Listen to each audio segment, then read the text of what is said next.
A distorted, bloody face. What's your name? B. Run. Crown. War. Overlord. Draw your sword again. And please don't stop. I'll remember you. I forgot everything. I'm just a sword for the king. A bloodied young man is transported somewhere in a ray of light, and at the last moment remembers only this. The light disappears, and everything is completely dark. But there is a second chance. Who am I? Clutching his face, muses a young man, who is being stared at in amazement by two girls. You are the third prince of Kairos. He hears something that seems obvious to others. I've come back to be a prince, he realizes. Callion's journey begins. Hell? Yes, if hell exists, then this is it. The hero looks with horror at an ally with 3 arrows sticking out of his back at once. Blood gushes from his mouth, but the unfortunate man says something with the last of his strength. Your Highness, the Baron. The hero calls him by his first name, Kiri, and holds him close. The latter, already barely breathing, says that he did everything he could. Baron furiously shouts out that if he can repay anything, it will only be. He frantically calls out to Kiri, asking her to gather her strength to raise her sword again. He takes the weapon, puts it in the dying man's hand, and asks him not to stop. Kiri eventually dies, and his friend grieves over his body. He can't believe that his friend is dead. Then he picks up the sword that the man has dropped from his lifeless hands. Then he lets out another scream, full of incredible pain. Kairos, a state founded by dragons and humans. It requested a treasure that belonged to Sekresha, the hero's homeland. The axis of time. A war broke out, cruel, bloody and merciless, because the request was rejected. In the battle, Baron lost the hand in which he raised the sword he had picked up next to Kiri's corpse. And that was the beginning. The last war of his homeland. A sign appears, Baron of Sekesha, King of Sekesha. There's only one left. For the glory of Kairos, someone shouts. This is clearly some kind of spellcaster, as Baron is surrounded by jets and swirls of magical energy. The hero understands that everything is lost and he can't do anything. He feels death approaching, but something, nevertheless, tells me that it should not stop. He just can't accept what's happening around him. And stop. A huge ball of magical energy flies straight at Baron. I am Sarisha's sword. What's that? He exclaims. He hears enemies approaching. There are many of them, and they approach calmly and unhurriedly. This is Vulcan, the Kairos Mage Core. And the man who started it all is Planchet, the Mad King of Kairos. Baron grits his teeth in frustration. These scoundrels had created hell for his homeland. A long-haired young man in a white magician's robe steps out of the crowd. He greets Baron and introduces himself as Arkan, the Vulcan leader. He asks Baron to introduce himself in return, but Baron claims that he has forgotten his name. I am just a sword that serves the king, he exclaims loudly, and desperately, ignoring the lost arm, charges at the enemies. Arkan grins and casts some sort of spell. He raises his hand, flowing with crystals of white energy, and says that he will remember Baron, King of Sekresha. Magical energy is unleashed on the hero. His sword goes flying. At this moment, Baron's entire life flashes before his eyes. Childhood, youth, defeat of the beloved homeland, and the last rays of light. It's time to wake up, Prince. The hero hears a gentle female voice. A blue-eyed girl holding a bell asks if he slept well today and if his dreams were pleasant. The hero abruptly jumps out of bed, scaring the girls. The blue-eyed one, calling him a prince, says that he must hurry since Prince Planchet has already left. This name shocks the hero. What is Planchet? He looks down at his hand and can't believe he has it. It was cut off during the battle, I remember. He says this out loud, causing the maids to be taken aback. They think that his highness has gone mad. Someone cut off his beautiful hand. One asks the other maybe he had a nightmare. The girls ask the hero if everything is in order. He, in turn, has a name running through his head that he hates more than anything else in the world. An inexplicably overgrown hand, maids he had never seen before. His brain is filled with memories that don't belong to him at all. Who am I? He asks the girls. They can't believe their ears. They say his name is Callion Rhine Kairos, the third prince of Kairos. This is some kind of monstrous nightmare, the hero thinks to himself. The hero recalls that a maidservant named him Callion Rain Calli, the third prince of Kairos. He can't shake the shock. He looks down at his miraculously grown arm and remembers the people who came to kill him on the battlefield. What's going on? He thinks. What date is it today? The hero asks the maid standing by his bed. One of the girls replies that it's April 28th. And what year? Baron still asks excitedly. 522, the maid answers. It can't be, the main character thinks, sweating with excitement. That's 10 years earlier. The last war. The war started because of the time axis. This strange object, which has the power to reverse time, appeared in the royal palace of Sekresha completely unexpectedly. Its fame quickly spread, and the Kairos, the dominant power of the continent, decided that they also wanted to be the owners of such an artifact. Baron remembers a council meeting that discussed the Kairos' demand to give them the time axis. The meeting then decided that this ultimatum was completely absurd and no one would give them anything. It's a powerful state, of course, but the axis belongs to the secretes by all accounts. Giving such a dangerous item to the enemy would be complete madness. Having been refused, they went to war, and the Secretians had the impression that the enemies were waiting for this occasion. Baron remembers the scene of saying goodbye to Chase Hume. All those who had gone to war were dead by then, and he desperately begged Baron not to follow the same path. Losing the others would be unbearable for Chase. And then, most likely, he saw Baron die. If only we could go back to a time when this terrible artifact wasn't there yet. Wait a minute, Baron thinks. He sees the time axis in front of him as if in reality. He jumps out of bed. The girls try to stop him, but in vain. Baron goes to the window. Feverish thoughts run through his head. What if Chase Hume turned time with the axis? What if he gave one last chance to prevent the destruction of his homeland, Secretia? The head maid turns politely to Baron. She understands that it may not be easy for him to participate in the general morning meal right now, but it is somehow indecent to linger any longer. But Baron has already come to his senses.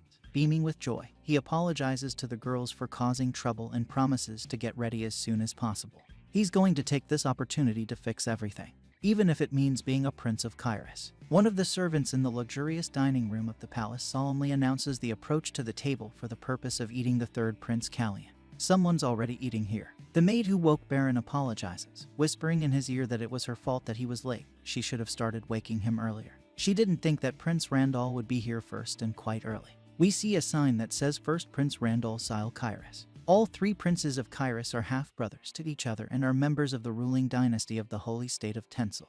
By order of the king, breakfast is prepared every morning for all three princes. If Baron's memories were to be believed, the one who sipped tea peacefully at the table had always treated Callian as if he were nothing. The real third prince always hated it like hell. Baron realizes that Hemi's missing from the table. And here he is, slowly approaching the table in slippers. The servant's solemn announcement of the arrival of the second Prince Planchet confirms the hero's expectation. Baron looks at his half-brother with utter bewilderment. What is this all about, he thinks. Planchet's shirt is wide open, revealing the prominent muscles of his chest. Is there any other person of royal blood in the whole world who walks around looking like this? Thinks Baron to himself. Was this the Mad King he knew from the future? One of the girls pours Planchet some tea. Judging by his outfit, he might have gotten his nickname for a completely different reason. Baron grins to himself. If he remembers correctly, the first prince can't put the second prince in his place right now. The current queen of Kairos is Planchet's biological mother. No one in the royal palace dares to challenge her in any way, even in this way. Baron raises his cup to his lips and takes a sip of tea. It seems that it will be very difficult to survive in this viper pit. Planchet doesn't like the way Baron drinks his tea. Without changing a bit in his face, but with a fair amount of contempt, he reproaches the third prince for not having a drop of nobility in him, and in this he took after his mother. Baron's fists clench in anger, but we must be patient. He can't let the last chance Chase Hume gave him go to waste like this. Nevertheless, something is growing inside of him, and a feeling is rising in his throat. Planchet Rune Kairos is the man who tore up his homeland. How I want to cut his throat. Right now. How I want to slit his throat, Baron thinks to himself. Planchet notices the unkind look in his stepbrother's eyes. He jumps up abruptly, knocking over his chair, and then throws his cup of tea to the floor. It shatters. How dare you look at me like that? He asks Baron angrily. The first prince slams his cup down on the table and harshly urges his younger brothers to stop squabbling. The table is silent for a while. Planchet breathes heavily and looks at Rundell. Something is clearly pissing him off. Most likely, they are the eyes of Baron, who continues to stare at him. Planchet clutches his head. Then he turns and walks away. According to him, he lost his appetite because of the third prince's disgusting bloody eyes. Baron is surprised. Randall stands up and adjusts the bow around his neck, telling Callian to behave properly. His Majesty the King's birthday is coming up soon, and it would be very inappropriate for family members to approach such a special day with upset feeling. Baron is perplexed, looking after his brother leaving the dining room. Randall seems to blame him for what happened. Not the bad who had broken the cup, knocked over the chair, and walked away cursing loudly. Baron is approached by Jan, the maidservant who had woken him up earlier. Startled, she asks if he's all right and if he's hurt. Then she gets down on one knee and starts wiping Baron's tea-spattered boots. Her shoes are also spattered, but the prince is more important to her. Looking at her, Baron thinks that at least he has a loyal servant who genuinely cares for him. Despite all the indignities Callian endured here, day after day, he puts a hand on her shoulder, and thanks you for your concern. The girl doesn't believe her ears. She expected Prince Callian to cry softly, as usual, but he's smiling. First Queen Kairos, the dragon Kisphanian. She had night black hair and eyes the color of sacred fire. Callian is the only prince who has inherited the features of her appearance. However, he never had much strength. Callian always tried to hide his red eyes, not least because Planchet hated them. The reason for this obsessive fear is clear. Callian's memories come back to Baron. It turns out that he could read the minds of those he looked at. He himself was uncomfortable and afraid to look into someone else's mind, so he always looked away. What an idiot, Baron thinks of the third prince in whose body he now resides. Jan comes up to him and asks if he needs anything from her. Baron suggests simply returning to his chambers. The girl notices that the prince behaved very strangely this morning and asks what it might be related to. Maybe last night he read some chivalrous novel. Baron refutes this assumption. The third prince was born from the king's relationship with a peasant concubine. He was afraid of everything and could not rely on anyone's support. He was weak and couldn't stand up for himself. Baron remembers that shortly before his 15th birthday. How old am I now? He asks Jan, breaking out in a cold sweat. She makes big eyes and replies that she will be 15 in 4 months. So, shortly before the specified date, Callian died. He tried to poison Queen Kellic, but failed. Fearing retribution, he hanged himself. So, at least, the public was informed. No one, however, believed this version. That means they'll be coming for Baron soon. The third prince walks briskly to the window. The maids are terrified and ask him to stop. They are afraid that he will jump out there. The real Callian is only a month or 2 away from dying. Baron doesn't know what really happened to him, so he can't just wait obediently for this moment. He asks Jan to give him a pair of scissors. She asks again if she misheard. The instrument ends up in Baron's hands. Ian, horrified, asks why the third prince needed scissors. He plays with them, smiling slyly. Then he says that they will help him fix everything. If the future is preordained, I'll just try to turn it a little to the side, he thinks as he cuts the long bangs that help hide his eyes. The maids are screaming frantically, begging him to stop. Prince Planchet is clearly not going to like this trick. Baron replies that he can't live like an idiot forever, just because someone doesn't like something about him. He asks the girls to calm down, promising to take care of everything. Planchet enters the room, his face contorted with disgust. You are mad, he says to Baron. Ian screams in horror. Is this how the hell he took care of everything? Ian screams in horror. An enraged Planchet enters the room. During the next breakfast, Planchet turns to his younger brother. He calmly replies that his name is Callian. Just Callian. Ah, yes, I should call you, says the second prince. His eyes fill with rage. By name, and a table knife flies towards Baron. The maids are terrified. Jan screams. The knife goes straight for her, but it doesn't reach us. Baron catches him in mid-flight, injuring his palm quite badly. His red eyes glow with determination. Ian excitedly asks how serious His Highness' injury is. Planchet, looking at Baron, who still holds the knife in his hand, pretends to apologize for the fact that it accidentally slipped out of his hand. No way, Callian hurt his little hand, he says mockingly. Baron grins. He tells Brother Planchet that he is all right, and places the bloody knife right in front of the second prince. He is clearly puzzled by what is happening. Callian had changed too much. On the table in front of Baron are bandages, some medical supplies, and medical forceps. Jan is sure they should call the doctor, but Baron refuses to do so. He convinces her that the wound is not serious. Moreover, he himself has questions for the girl. Why didn't you dodge earlier? He asks. You knew the knife was coming at you. What would you have done if I hadn't intercepted him? Baron, it turns out, looked into her thoughts during the attack. She replies that she was standing still, as Planchet could have used her evasion to harm the Callian. Suddenly Baron feels a little uneasy. He says that his heart rate has accelerated due to the bleeding. To calm down, he will go to wash, and asks no one to go with him. Jan is going to help him after all, but Baron forbids her to do this, as well as to call the doctor in his absence. Once behind the curtain, Baron watches Jan and reads her thoughts. She is very upset that he forbade her to call a doctor. Shortly before that, he saw in the same head a subconscious urge to use the aura to defend against Planchet's attack. But then I felt a sharp stabbing pain in my heart. It would be nice to replay this situation again, Baron thinks. This will allow you to better understand the state of the body Calliana. The hero scans the body he got, and discovers something very surprising inside it. Near the heart, he sees 3 circles of mana. Callian was a mage. A few days later, Jan examines Baron's wound. It's been 3 days, and it hasn't even lasted, although the third prince, oddly enough, doesn't care. A fat man with a mustache and a red suit is standing behind Jan, announcing that all preparations are complete. This is Sethan Slake, the royal tailor. He looks at Baron with strange eyes, and Baron asks what caused this look. I'm sorry, I didn't mean to, but Freya. The tailor starts to say, but Jan, standing behind Baron, interrupts him sharply, shouting his name. After Baron has cut his hair, this reaction occurs regularly in others, and this begins to tire our hero. Callian suffered greatly from being so much like his mother, whom he had never met. He hated his appearance so much that he smashed all the mirrors in his room. But Baron does not suffer from this at all. He informs the tailor that he is aware of his similarity to Freya, and tells him to do what he came here for. First, Sethan wants to take measurements, measuring Baron's body parameters. The tailor says that he needs to eat more. He is too thin for his age. Baron convinces Sethan that he doesn't suffer from a lack of appetite. But looking at himself in the mirror, he realizes that his appearance may indeed cause concern to others. The Kairos royal family is descended from dragons. To be more precise, its founders were 2 of the 8 heroes who walled up the evil god. Their names were Kachara and Sisphanian. From the Sisphanian, the Kairos inherited the power of healing, and a magical ability called Sisphanian Blessing. In other words, Callion's wound should have healed a long time ago, but it didn't. And every time Baron uses magic, he is disturbed by the pain in his heart. If this goes on, he won't be able to use or magic when an assassin comes after him. Sethan says he will bring the clothes he has prepared for His Highness for the king's birthday. Baron, meanwhile, wonders if anyone knows about the mana he found near the heart. The tailor's words about his birthday make him turn away from these thoughts. This event will definitely be attended by the great magician Ellen Manessel. He had to meet this person. Ellen Manessel. He's only one of the 3 or 4 magicians of the 7th Circle, and a true idol for all magicians. In the past, Ellen Manessel was invited to the king's birthday party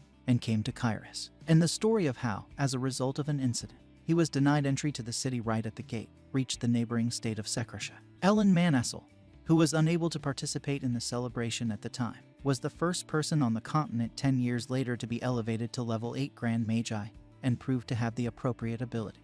No one knows mana better than he does. If anyone can help solve this body's problems, Baron thinks it's him. But the hero does not know exactly what incident prevented Ellen from entering the palace. In Kairos, mages are generally not well regarded, so there's no way to be sure that Ellen will agree to help him. Many knights come to Kairos, mostly because Planchet's mother's family, the Brisson family, is very influential. Baron believes that he needs magic power at least as a weapon against the Brysons. If he could make Ellen his ally, then the war Planchet would start could be averted.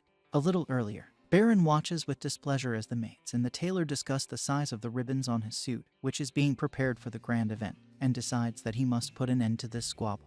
No ribbons or other gadgets, he says flatly. Baron drinks tea without getting out of bed, and Jan is standing next to the window, looking thoughtfully out into the garden, where a sparrow is sitting on a branch. After finishing his tea, the hero puts the cup on the saucer. I think I'm getting used to these realities, he thinks. The cut on his arm has healed, and Planchet has simply ignored it since the incident, which is probably just as well. Jan informs Besen that he has a writing lesson in the morning and is having lunch with the Queen and Viscount Brisson. The hero, not believing his ears, asks again, and the maid confirms her words. In her opinion, this meeting may be connected with the planned birthday of the king. Well, they must have met sooner or later, Baron thinks. Ian asks the third prince if he is going to train his stamina today. He replies that it's just a jog in front of the lake behind the palace, and asks the girl not to worry about him, he will be fine. But something goes wrong while running. Baron bends over, panting and sweating cold. He feels like he's going to die. A red-haired girl runs up behind him. Startled, she asks if Baron is all right. This is Marilyn Fine, Callion's maid and daughter of the commander of the outer guard. On the first day, 4.5 laps, on the third, 4, and today. Baron does not understand what is happening to him. He is training his stamina, and it is only getting worse. Marilyn suggests that Baron still see a doctor, but he refuses, again repeating that everything is fine with him. He is sure that the doctor will immediately detect mana circles in him. Even Ian doesn't know that Callion is a mage. If Darren is found out, then his life may be in danger. He tells Marilyn that the doctor can't help him. These specialists don't deal with losing stamina. The girl tries to object, but the hero interrupts her, promising that everything will improve over time. They hear loud cheers from nearby. As they turn towards the source of the sounds, they realize that the knight's training has begun there. The armored young men are enthusiastically hitting each other with their swords. In the midst of this crowd stands an experienced warrior, who points out the flaws of the young ones. He gives orders that his charges follow without hesitation. This picture reminds Baron of scenes from his past life. Marilyn, who is standing next to him, informs him that this is the training ground of the Papal Knights Corps. The prince replies that he knows about it. He watched the soldiers because he is very interested in what they do. This discourages the girl. Callion, whom she knows, has never picked up a sword. Baron says that he would love to join the training, but Marilyn urges him to remember how difficult it is to train in the Papal Knights Corps. Baron replies that such loads are understandable, because these are the knights of the Bresson family, on which, in fact, the royal power rests. Suddenly, the conversation is interrupted by a rude call from the side. The man who was commanding the young soldiers approaches Baron and Marilyn and says that they have nothing to do in this place. This is Pable, the commander of the Night Corps. He says that his charges are distracted by this couple and it annoys him. Marilyn interrupts Pable's speech with a menacing voice. She declares that this is Crown Prince Callion and advises him to show the appropriate rank of respect. Wow, Prince Callion, the Night Corps commander says thoughtfully. I thought, like some rat that's spying on me. How bold, Baron thinks. Prince Callion. And I took him for someone else. A peeping rat. Baron is surprised at this audacity. But for some reason, he starts to smile. He feels something unexpected. Marilyn is outraged. She's seething with rage. She lashes out at Pable for daring to speak so shamelessly to the prince. The old soldier tries to justify himself, muttering some nonsense. Why all this tenderness and subtlety? He asks, even if the prince is all out of control. Baron, meanwhile, telepathically gets into his head and finds a very interesting memory. Pable was driving up to the palace at the Queen's summons when he met Callion on the way. The Order's commander then rudely demanded that the prince step out of the way, and the prince, without a murmur, apologized and pressed himself against the wall. Baron understands that his predecessor was a weak-willed, cowardly little man. Now he stares boldly at Pable and feels how surprised he is at this transformation. The soldier even begins to be afraid of him. Darren calmly approaches the commander of the Guard Corps and asks him to answer just one question. Looking straight into his eyes, he says, "What is your duty?" Pable's face breaks out in a cold sweat, clearly shaken. This is also noticed by the young knights standing a little further away. They ask their commander if he's all right. This is really the third prince, they whisper to each other, seeing the unenviable state of their commander. And Callion was despised even by these youngsters, Baron realizes. Gathering her courage and putting on an expression more appropriate to her status, Pable tells Baron that he is currently conducting a class, so he can't answer the question put to him yet. He also asks the prince to mind his own business. Baron sharply rebukes Pable. "I asked you a question," he says angrily. "What is your duty?" Both Marilyn and the Knight Commander stare in shock at the transformed third prince. With fear in his eyes, Pable reports that he must strengthen the power of the royal family and protect both it and the kingdom. Without realizing it, he snapped to attention. "That's right, strengthen and protect. But you can't do either." Baron grabs a tree branch and breaks it off. Gritting his teeth, Pable asks for an explanation of what he is accused of. Holding a stick in his hands, Baron says that strengthening the power of the royal family is not possible for the commander, since what he saw with his own eyes in training. This is something obscene. Armed only with a stick, Baron lunges at Pable. He understands that if he does not manage to block the blow, then he will miss a blow that, if the opponent had a real sword, would have been fatal. The old warrior jerks his sword out of its scabbard. He tries to fend off a stick flying straight at his neck. Without success, two weapons collide. Baron lets go of the stick, and Pable is a sword that clatters to the cobblestones. "I can't believe that you can't predict the attacks of someone who has never held a real sword in his life. I'm very disappointed," Baron mocks. Now for the second point. Pable can't believe what she's seeing. What the hell? Where does this determination, this murderess, will come from? He thinks. The third prince, meanwhile, continues, protecting the members of the royal family and the kingdom. You've just been snubbing a member of the royal family, and then you've raised your sword against the prince, who, by the way, has a sore arm right now, Baron says quite calmly. Should I consider it treason?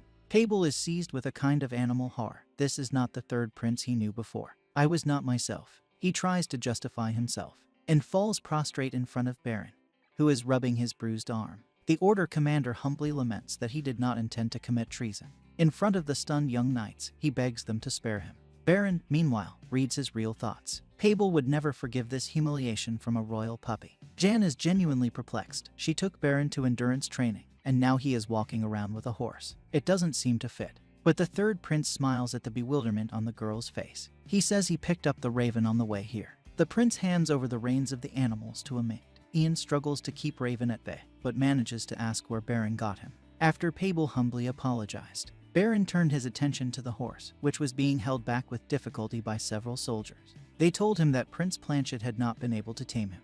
The animal was indeed showing a very violent temper. Baron had an idea. He went up to the servants, yelled at them for the improper handling of Prince Planchet's horse, and very quickly tamed it. While Ian tries to restrain Raven, Baron asks Marilyn not to tell anyone about what happened today near the Night Corps training ground. Jan shouts loudly that if Planchet finds out about the fate of his horse, he will be really angry. But Baron calms her down. Suddenly, his face contorts with intense pain, and he grabs his arm. He seems to have overexerted the previous owner's fragile body again. The girls ask if it's because he went too far in endurance training. But Baron says he's fine and just had a good time with nice people. Meanwhile, someone is watching the trio from around the corner. Baron hurries Jan a little more and he will be late for the scheduled lunch. She replies that she will do everything now, but does not understand what to do with the horse that she is holding by the bridle. Prince, does it not bite? She asks. I don't know, Baron replies. Sunny day, magnificent gazebo with thick columns and elegant arches. Inside, a bald figure is sitting on a chair with a flower in her hands, and a second figure is standing next to her at the table. So what did he say? The person sitting down asks. How interesting. Very appropriate. I've heard that even worms wriggle when stepped on, he continues. Suddenly, the hand abruptly breaks the flower in half. Let it wriggle, it will not be able to change its essence. The figure throws the flower on the floor and says, just crushing it wouldn't be fun, so everything is going according to plan. Let's wait until. Baron is sitting at the dinner table. He can't get used to the atmosphere here. Next to him, the first and second princes of Kairos sit staring off into space. Planchet's face looks distant and impassive. Victor doesn't seem to have much energy today, Baron thinks. While everyone is silent, he continues to make sense of what is happening. Could it be that the Queen and Viscount Breezen are being delayed because of him? Planchet can't control the expression on his face. He's still a child inside. Suddenly, all three of them smell a pleasant floral fragrance. Randall and Baron get to their feet. The latter's face is filled with joyful anticipation. She's finally here, the real ruler of this kingdom. Kellic Bryson is the second queen, the current queen of Kairos. Kellic became queen after her predecessor died of an illness. Behind her was the power of the Bryson family, and she was able to bend the core of royal knights to her will. Most of the nobility also supported the Brysons. Kellic's influence grew day by day. As a result, the third prince, Callian, who did not gain even a shred of power, became a laughingstock even for ordinary warlords. And then let's do the following with Pable, the Viscount says to the queen, laughing merrily. Yes, let's pay adequate compensation, she says, and don't tell me about such trifles in the future. The queen should not pay attention to every little thing. The company that was supposed to have lunch together today finally gathered. Kellic addresses Baron, albeit as Callian. She says he's grown up a lot lately. The hero is pleased to hear this. He had expected this reaction. He says quietly that he hasn't grown very much. Yes, this is exactly the right reaction. In the future, the third prince is confident that it will grow much larger. Kellic looks at him blankly, then thoughtfully. Finally, with some kind of trick, the Viscount intervenes. He says that he doesn't know how much Baron has grown, but that he has changed a lot, almost beyond recognition. And all because of the new haircut, which should have been done much earlier. Viscount Renan Brisson is the second son of the Marquis of Brisson. And you'll grow up again.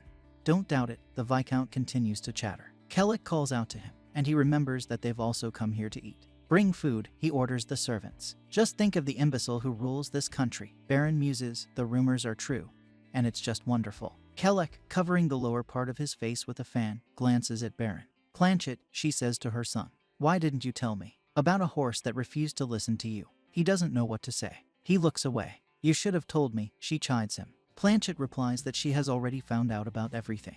What, you didn't listen at all? The queen continues to ask. She was good for nothing from the very beginning, her son answers her. Then he gets up and says he has to go. Kellic calls out to him urgently. She doesn't like his behavior at all. 3 weeks later, annual celebrations on the occasion of the king's birthday. People are bustling around the city square, decorating it with flowers and other decorative elements. You need to do a lot, and at the same time avoid making stupid mistakes that are not forgiven here. Several carts pass through the square. Onlookers whisper that this is a delegation that brought gifts from the elves. The festive feast promises to be very rich. In the crowd, they discuss the princes who should show up in chic outfits. People want to see these masterpieces of tailoring art as soon as possible.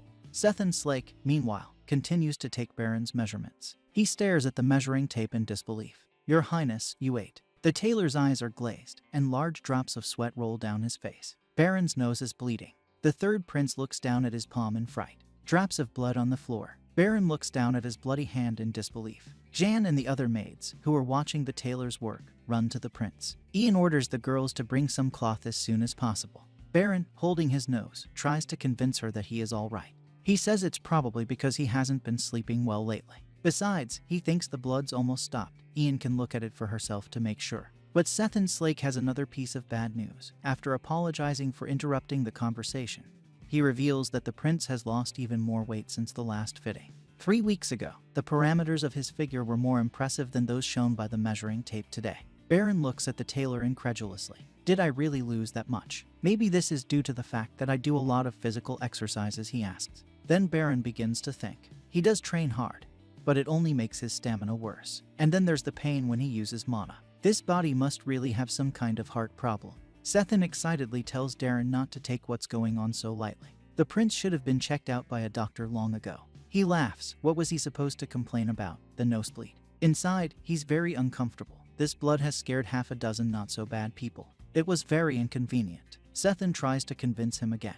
What, you need to go to the doctor? But Jan interrupts him. Folding her arms across her chest, she declares out loud that she knows the cause of the bleeding, although it is not very convenient to say it out loud. This is because the prince picked his nose yesterday. He has such a bad habit. The maids cover their mouths and giggle softly. The tailor looks at Jan in disbelief. Ta confirms what she said once again. Prince Callian is eating well and training hard. The nosebleed is most likely due to his bad habit, so there's no need to worry. Sethan has no choice but to agree with this conclusion. Jan spends much more time with the prince and probably knows him better. The girl winks at Baron, unnoticed by the others. He looks at her in amazement. That's a lousy one, he thinks. They'd had a conversation earlier. The girl noticed that Baron did not look very well, and he confessed that he was getting worse. Then he talked about how he could use magic in Mana. And now she's spoiling his image in front of everyone in this way. However, she solved the problem, so you need to be grateful. Okay, then I'm going to make a suit, says Sethan Slake. There is almost no time left before the event, so we must hurry. Ian calms him down. The prince has some other things to do, so Sethan should have time to do everything in the best possible way. This news pleases the tailor, and he says that he will first make a robe for the ceremony. That will take place in the afternoon. Jan, meanwhile, whispers to Baron, it's today, isn't it? He stares blankly at nothing. If things continue like this, his health problems will be known to the entire palace very soon. This means that in the evening, at all costs, he must meet with Alon Manassel. His Highness has urgent business to attend to, so he has to cancel the general dinner, a man with a long mustache tells Baron. But in return, he will meet everyone face to face. Baron is perplexed. There is no time to meet with everyone at once, but wants to have personal conversations with everyone. Something here doesn't fit in with normal human logic. In any case, he and Yang follow the servant who meets him. He stops in front of a red door guarded by two warriors with long pikes and gestures for Baron to go inside. The hero did not expect a personal meeting, so he is noticeably nervous. Come in, Prince, His Highness is waiting, he hears. Once inside, Baron sees a man sitting at a table. He's reading some papers. This is Ramain Larun Kairos, King of Kairos. Baron bows and greets him. The answer is silence. The third prince doesn't understand what's going on. Is he ignoring me? He thinks, maybe I don't know the local etiquette very well, but it's rude anyway. Baron reflects. Sit down here, the king finally says. Baron sits down and congratulates Ramain on his 38th birthday. He dryly thanks the visitor and asks how he is doing. Then he adds that the prince looks surprisingly good. Baron sees the worried faces of Jan and Sethan, who demand that he see a doctor. Even the servants who come in know that something is wrong with him. Baron understands why the king decided to talk to everyone separately, despite the apparent lack of time. If he meets all his sons at once, he will need to maintain a multifaceted conversation, and one-on-one communication is much more effective. He doesn't seem to really want to see his family members. The more Baron gets to know these people, the less he understands them. A father who doesn't care about his sons. The first prince, completely indifferent to everything that happens around him. A second prince who has no idea about etiquette. And, always late, but one who doesn't care about nothing at all. A queen who has enough power to look down on the king. And one of these men wants to kill Baron. Who is it? Who sent the assassin after him? In the town square, onlookers discuss the king's birthday celebrations. The main news in the complete transformation of Callian, the third prince. The other man, Planchet, looked ridiculous in comparison. Courtiers reassure themselves that this is idle talk, and everything will remain the same as it was. But even they understand that something has changed. Everyone has this feeling. The third prince, Callian, strode into the palace, and all eyes were on him. The rumors weren't lying. The black-haired, red-eyed prince looked very much like a Casvanian. He cut off the hair that covered his eyes. He even wore a blood-colored brooch. This may be a declaration that it will no longer hide. He was sparkling with happiness. Prince, why everyone? Jan whispers in Baron's ear. Looking at your outfit. Her eyes glow with delight. That's because you look absolutely amazing in it, right? Sethan will be very happy. No, they are wondering how the third prince dared to put on such a precious stone, Baron replies. You have no idea how difficult it is to stop our tailor. It's a good thing he stopped there. If I'd been wearing everything he offered, it would have been much worse. Jan continues to glow with joy. She says that Baron should not worry. He looks really great. But Jan and Baron don't know what's really going on. The choice of brooch for the celebration was very frivolous. You once said that your family lives in the capital, Kairos. The third prince asks his companion. She replies that her sister and father stayed in her hometown, and the rest of the family moved to Karasis. Baron asks if they will come to the royal palace. The girl says that this requires an invitation. After that, she asks what time she should bring Raven to the garden. But the prince doesn't seem to want to answer that question. He pauses briefly, and then vaguely replies that it should be done on time.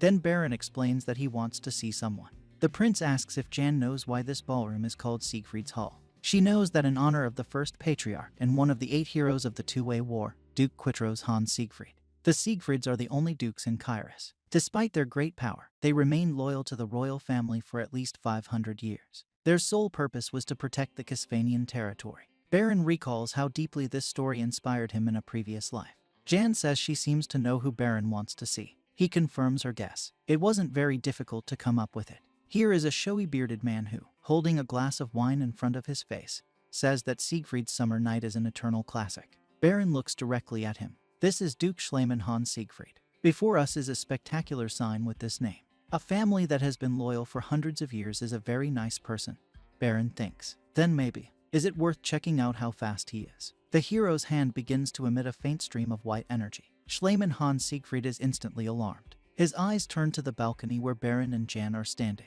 He found me instantly, Baron thinks, even though the energy flow I showed was very weak. Jan notices that Duke Siegfried is interested in the third prince and tells him so. He continues to speculate. Schleichmann is one of the 5 sword masters of this continent, so he should have discovered its energy. Thank you very much, of course, but it's still too early. He asks his maid to act as if nothing has happened. They walk slowly away from the balcony, the Duke still watching them go. The king comes to the fore. He thanks everyone who congratulated him and invites everyone present to enjoy the evening.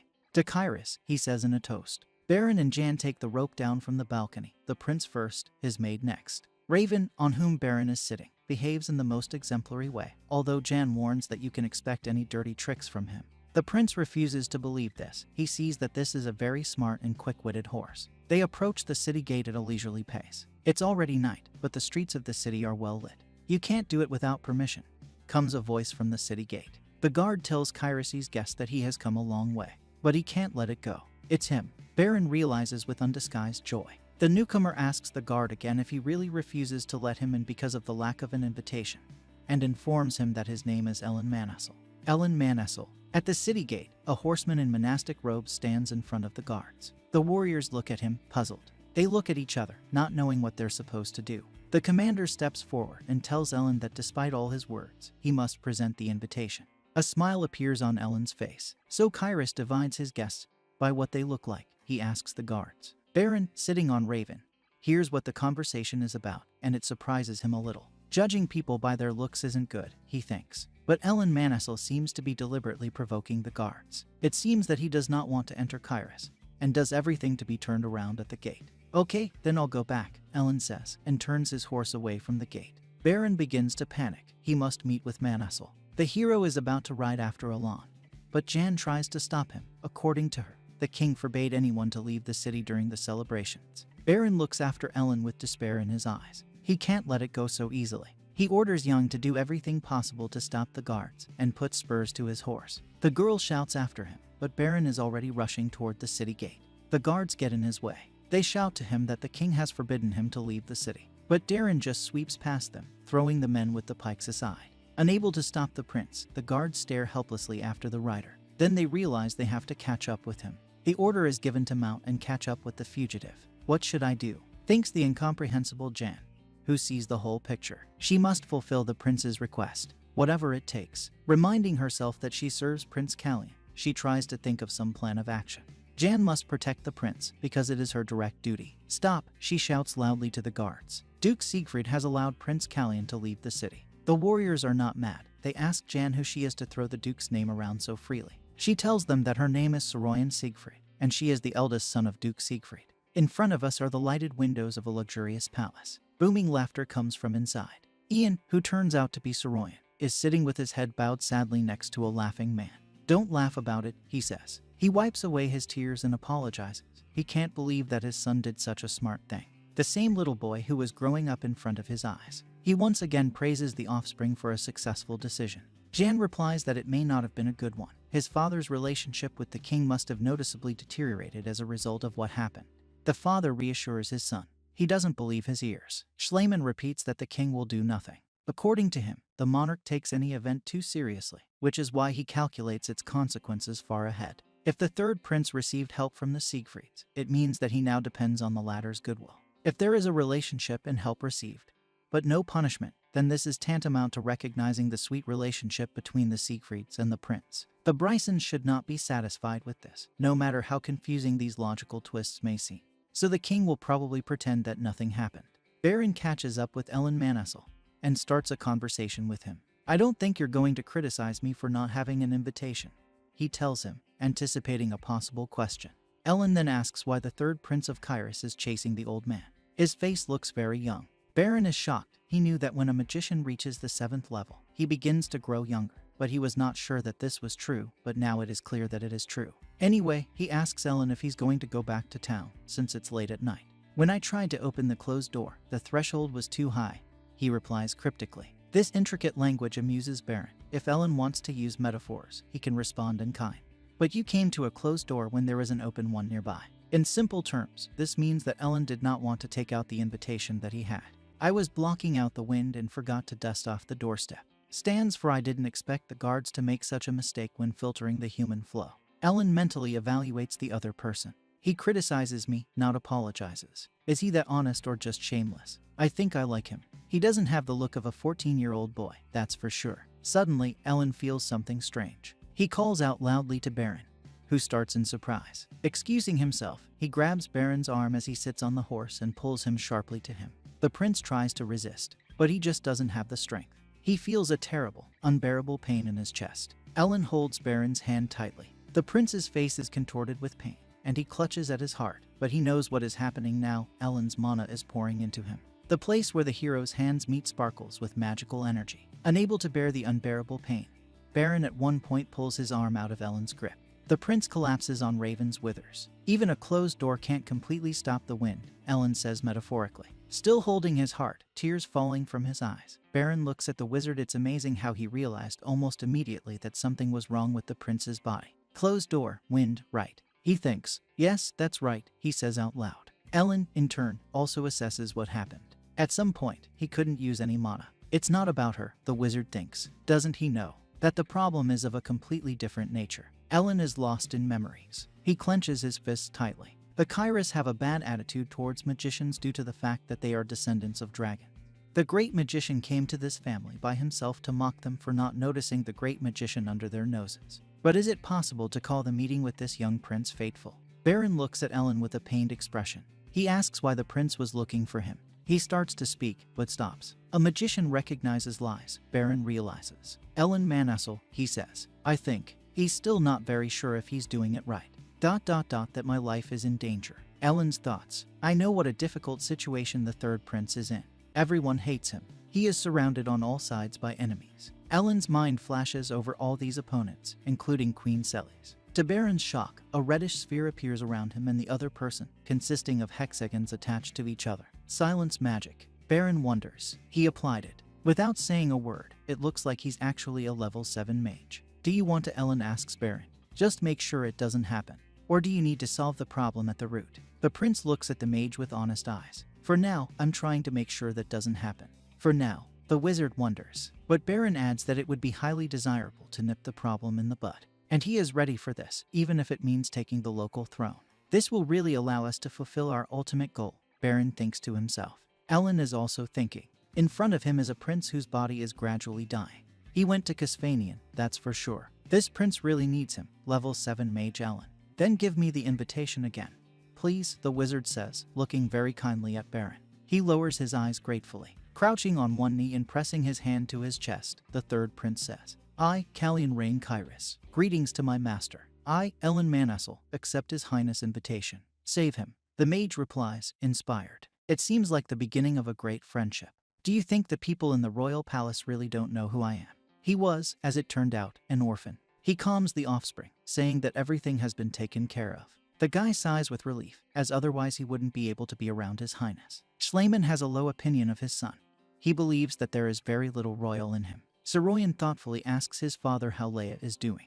There's a sad look on his face. Schliemann, smiling, replies that she is doing a great job in the position that his son left. and he says that if Soroyan gets tired of playing the third prince's maid, he can always come back. Then he tells me that they probably won't see each other again for some time. The son finds out what this is connected with, and then says goodbye to Schleiman for 3 months. The latter finally asks if Soroyan is really going to leave his current job. Schleiman asks his son if he is really going to stop looking after the scoundrel prince. The guy clenches his hands together nervously. He says that his ward will soon turn 15. The father calls out Soroyan's name. Then she asks if he knows what the Siegfried family's nickname is.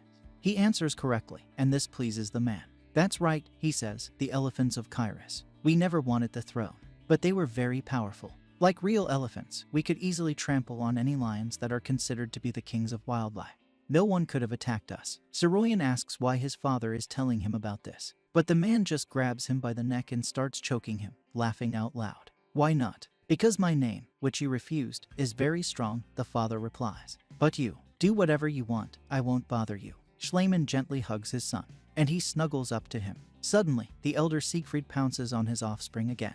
He screams desperately, trying to break free. You're going to kill me, he warns his overly affectionate father. Well, Duke Siegfried, says Soroyan, adjusting the bow around his neck. Don't show off, says Schleiman, sprawled on a bench. See you later, then, the son says, bowing politely. The Duke looks at his son's retreating back. He grimaces, cursing the heir's pointless stubbornness. But he can't help but admit that he feels like the true Siegfried. But Kallian, who is served by Soroyan, that scoundrel. When did he grow up like this? Schleiman thinks to himself. Magnificent square in front of the royal palace. A smart carriage slowly drives up here. Witnesses to this fashion show are puzzled. Who is it? What does he think of himself? What kind of performance? Is this really the coat of arms? 7 red flowers and a silver cane. The discussion doesn't stop. I heard that his contract with Ripurin ended. But why had he come to Kairos? Isn't it obvious if he was expecting something like this? If it wasn't for his relationship with King Robert, he would have left long ago. It must be because of that rumor, right? Is it true that Ellen Manassel's son was taken away? Ellen gets out of the carriage. He has a calm, peaceful expression on his face that someone will probably take as evidence of arrogance. My new student did a very nice thing, he thinks. The previous evening, the latter had asked him to drive up to the palace at exactly 9:30, and he said that this time the door will be open. Ellen guesses that the third prince is planning to challenge the Bryson family. It won't be easy for him. He was waiting for the moment to introduce Ellen to the local nobility and shake up the community. The head butler approaches Ellen, who is standing in front of the carriage, saying that he is surprised by the unexpected visit of the magician Manassel. But His Majesty is waiting for a guest. You need. The king's voice sounds over the table where a cup of tea is placed. A place to stay. In Kairos, Sir Manassel. The guest confirms what the monarch said. He's lost in thought. To compete with Celes, he would need an ally in the form of Ellen Manassel. But he offered his help first. What is he planning? The suspicious king has doubts. Ellen tries to explain his motives. He says that last night on the square he met a cute black kitten with red eyes. The prankster turned out to be very smart. The magician decided to teach him a couple of things, but for this he needs some kind of dwelling. Ellen laughs. The king asks what exactly the magician is going to teach the kitten. Magic, what else? He replies. But he also wants to create an environment in which the kitten will be comfortable to live. Naturally, to do this, you will need the permission of the owner of the dwelling. I'll have to clean up the house, of course, but I can't go anywhere without it. The king seems to be well aware of what exactly lies behind Ellen's metaphors. He asks the magician if he is really capable of coping with the task outlined. He says that he has decided to make Prince Kallian his disciple, and the Brysons will not be able to stop him. He wouldn't be studying around the clock, so he'd have time for other things, like helping His Majesty. If, of course, he is interested in it. And all these thoughts were a real invitation from Prince Kallian. He concludes. The king hits his knee with his fist. He abruptly jumps out of his chair and tells Ellen that he is ready to give him a place to stay. This house is already a mess, so it's not going to get any worse. The wizard looks at him with undisguised satisfaction. However, the king wants to clarify something. It seems to him that there is nothing special about the third prince. Nothing special, asks Ellen. He knows that Kallian is very special. Take for example the state of his health, which cannot be called normal. The king replies that the guy has a lot of fears. He can't imagine that a child who is even afraid of horses galloped after Ellen and caught up with him. It's very difficult for him. His words shock the magician. Does the king speak only from other people's words? If there was something outstanding about it, I would have been told about it long ago, he confirms his guess. Your Majesty, do you even know how tall the prince is? He asks the king. The two men stare at each other intently. Ellen asks the king to tell him how tall the princes are. He's silent, just as the mage suspected. he has no idea about much of what's going on around him. Ellen says that sometimes attention can be a poison, and indifference can be a cure. However, he is well aware that the king's preoccupation with others is just an excuse. The monarch turns angrily to face the mage. Sir Manessel, the king says in a stern voice. He agrees to write off the mage's tactlessness as a concern for his apprentice, Prince Callian. He doesn't want to make excuses, because it looks ridiculous, but he feels that he takes proper care of all the princes, especially about Callian, the boy he values most. The king therefore suggests that the discussion end. Ellen snaps his fingers, and a reddish sphere appears in front of the king. Enough talk, just take a look, says the magician. The king is outraged. No one allowed Ellen to use magic inside the palace. Oblivious to his displeasure, Ellen reveals the unpleasant symptoms he noticed in Callian. His lips are dry and his breathing is very weak. His skin has a bluish tinge, and the nails are purple. The clothes were finished in a hurry. If you consider that it began to be made a month ago, the prince has lost a lot of weight during this time. He tried to get up, but couldn't because he felt dizzy. The king can't believe his eyes. Ellen says that if he continues to act like a bystander, the third prince will simply die. Soroyan stands in the doorway of the palace, where he is met by one of the maids. She says it's almost noon, but the prince hasn't even had his morning tea yet. The drink is on a tray. Soroyan takes him, promising to take care of Callian if he starts coughing. The girls enter the prince's chambers. He's still asleep, and frankly, he doesn't look very well. It seems that yesterday's adventures were too exhausting for him. Soroyan tries to wake up the prince. He doesn't react at all, which really bothers him. There is a strange sound in the chamber, and Ellen appears in the middle of the room.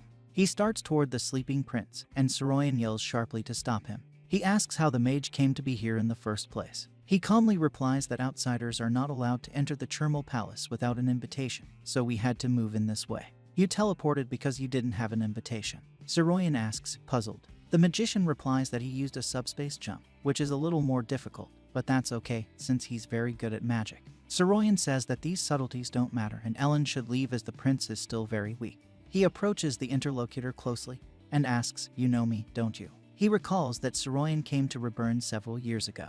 Since then, he has changed a little, but not to the point where it is impossible to recognize him. Isn't that right, baby elephant? He finishes his speech. Soroyan remembers his father. He said that his son does not look like an elephant, so he will never suspect him. Now it was discovered, and very quickly. Baron wakes up, he calls Jan and asks how long he slept. In response, he hears that a guest has come to him. Cursing, the prince sits up and recognizes his new teacher. He passes him a small red bag. Baron hesitantly unties the ribbon, and mother-of-pearl beads fall out on his hand. Ellen says that the third prince should eat one of these pills every day. Baron asks if this is a cure, and is told that he has two problems at this particular moment. First, it can't control the mana it has inside it. The second is that his body is losing weight very quickly. Baron is shocked. The magician always knows what is going on, although the prince himself never complains about anything. He calmly asks, you have the power of blessing, right? Baron confirms, it grants the ability to heal and commitment to magic. Let the first of them, as it seems, has disappeared somewhere recently. The prince suggests that the source of his problems may be in the heart. Ellen asks if the prince finds the combination strange, namely, healing abilities and magic. I thought the power of blessing strengthened my heart, says Baron. After all, both mana and life come from the heart. The magician confirms that the blessing strengthens the heart. But the prince didn't lose it. And his heart is in relative order, and his mana isn't blocked. So what's the matter? Asks Baron in genuine amazement. The magician suggests that the Casvanian blessing has not disappeared, but is being used entirely elsewhere. It is affected by something to the point that it is unable to heal even minor wounds. Baron can't believe what he's hearing. Is this some kind of poison? Baron hits his leg with his fist. Was it poison? He screams. Ellen replies that if the prince didn't have the blessing, he would have died long ago. Neutralizing such a deadly poison was too much of a burden for the heart, and the healing ability was used to the maximum of its capabilities. In addition, Elorn continues, the prince tried to use mana, and the heart rejected it. Baron looks at the red bag that stands on the table. Callian was originally killed, but by the time Baron was inside the third prince's body, he was already being poisoned. Baron looks at the pearl-colored pill and realizes that something went wrong with the assassins. Why so? Why did they hang a boy who should have died of poison anyway? Baron wonders. Ellen looks at the angry prince in amazement. A 14-year-old boy can't be so bloodthirsty, he thinks. Who is he really? Baron, looking at the pill, suggests that it must be some kind of antidote.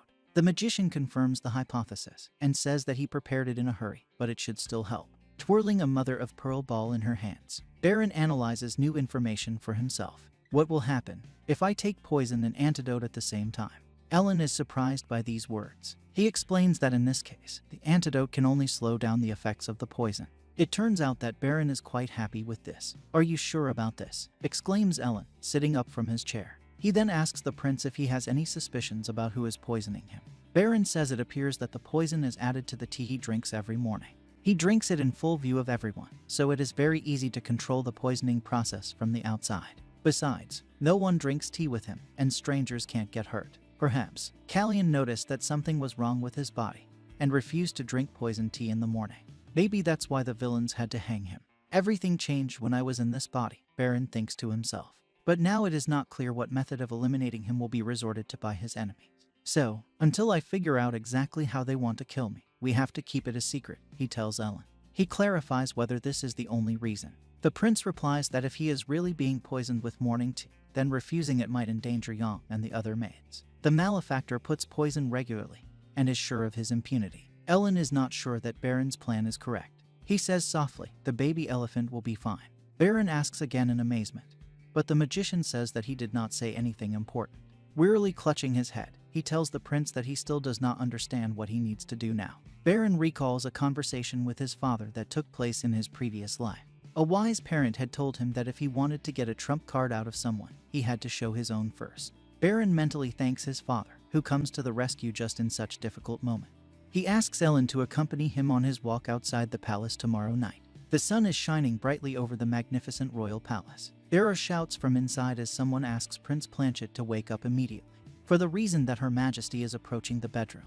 The heir to the throne, to the despair of the servant, does not have time to get out of bed. Celes is already in his bedroom. She pulls back the bed curtain. It seems that he will not have time to clean himself up for the event scheduled for the day, the queen says with displeasure. And then she realizes that the prince was drinking before going to bed. She shouts in bewilderment to her son why he smells like alcohol. "How drunk you were. You were forbidden to drink at the ceremony." Outraged Celes. Planchet reaches for a glass of water, and wearily asks his mother why she has come. "Just tell me what you need and leave, please," he asks her. Celes purses her lips in anger. She informs her son that Callion has apparently become an apprentice to a 7th-level magician, Ellen Manassel, and that the aristocrats are already worried about it. "So what?" Planchet asks indifferently. Celes's eyes bulge and she looms over her son. Shaking her folded fan in front of his face, she reminds him that she has invested too much in it and will not tolerate it if all her efforts are wasted.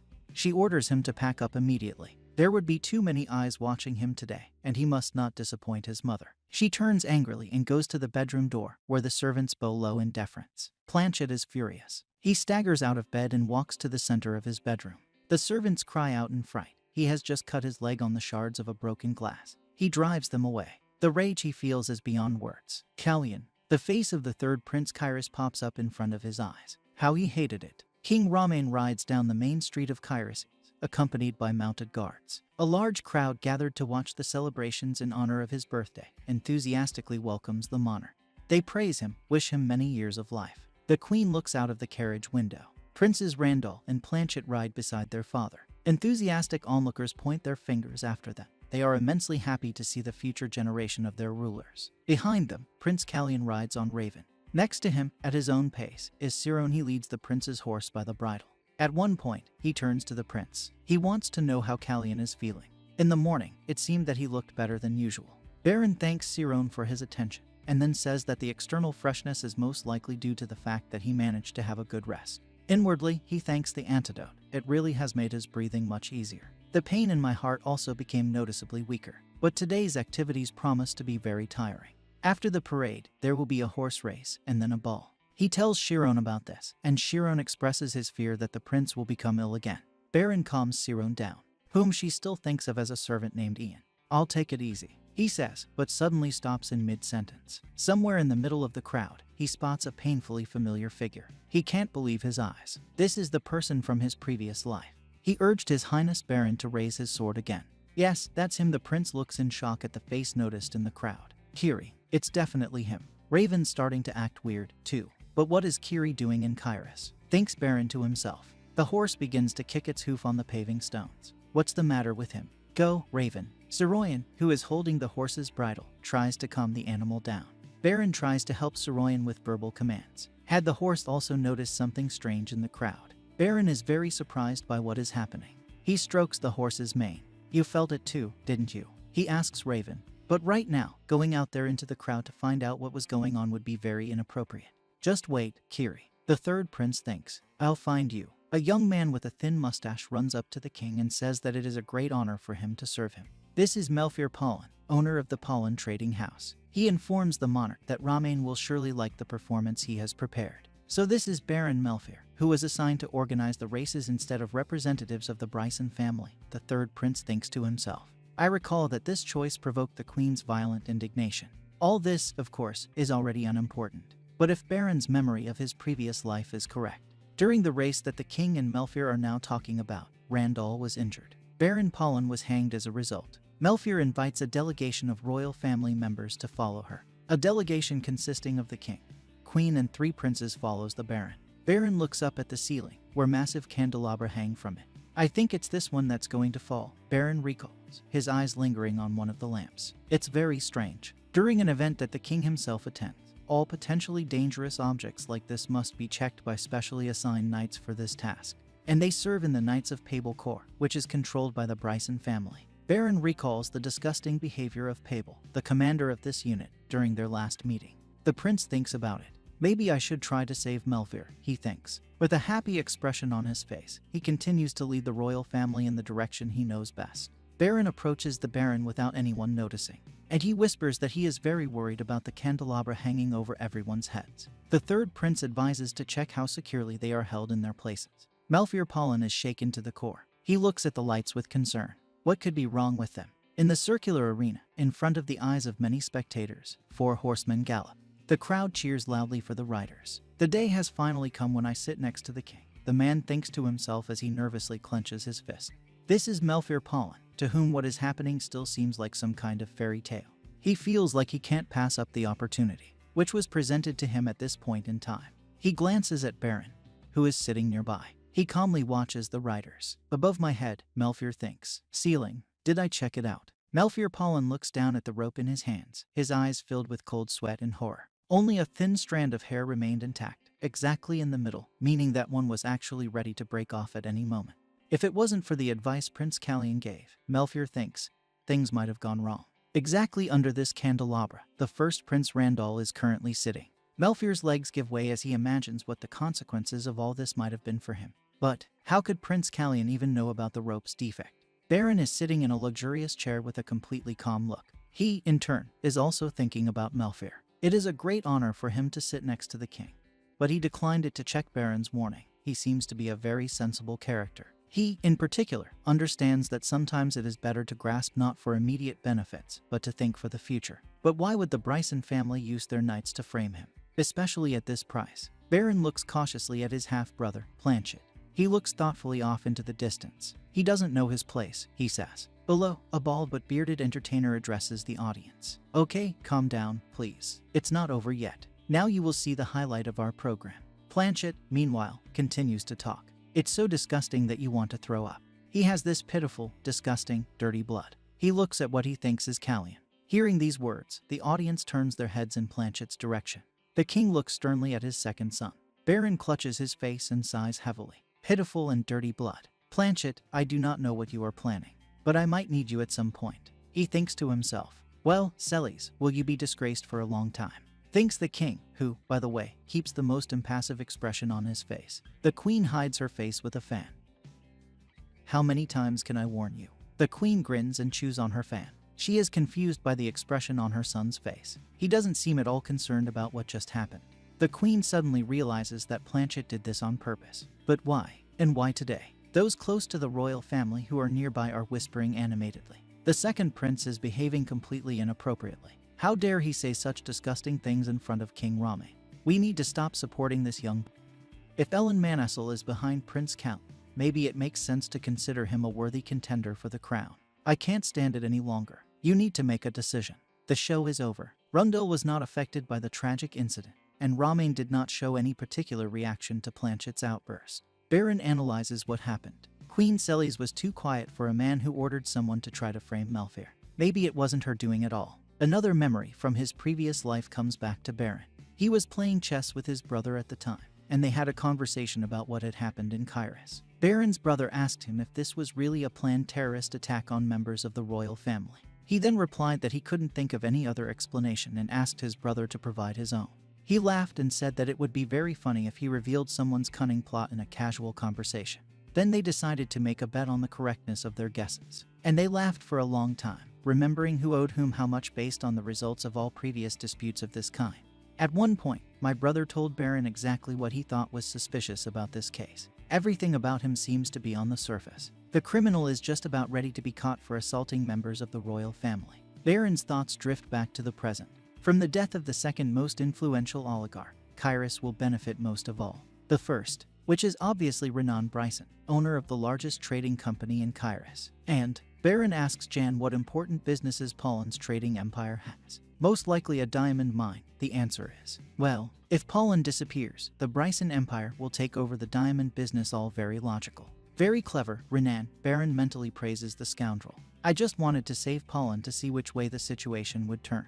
But now I'll get paid for saving his life. Baron asks Jan to cancel all his plans for the rest of the day. She is completely perplexed. Most of the local nobility will be at the planned ball. The prince pretends that the words that he recently heard shocked him to the core, so he won't be able to attend the ball. It's getting late. The sun is slowly sinking behind the royal palace. 2 cups of tea on the table. On a red sofa at a table sits the king in an elegant white uniform. He is deep in deep thought. What's going on around him anyway? Romain remembers Ellen saying that the king would lose everything if he remained a bystander. And Planchet's disgusting words about Callion's pitiful, filthy blood. And the dying sighs of the third prince's mother. As she lay on her deathbed, she clung tightly to Romain's arm and begged him to take care of their son. Suddenly the chamberlain comes through the door. He announces the arrival of the queen. Celis walks into the hall and stops at the table. The maid announces that she will bring tea, and begins to clear away the cups that are already on the table. Has anyone been here yet? Thinks Celis. She was not aware of the king's meeting at this time.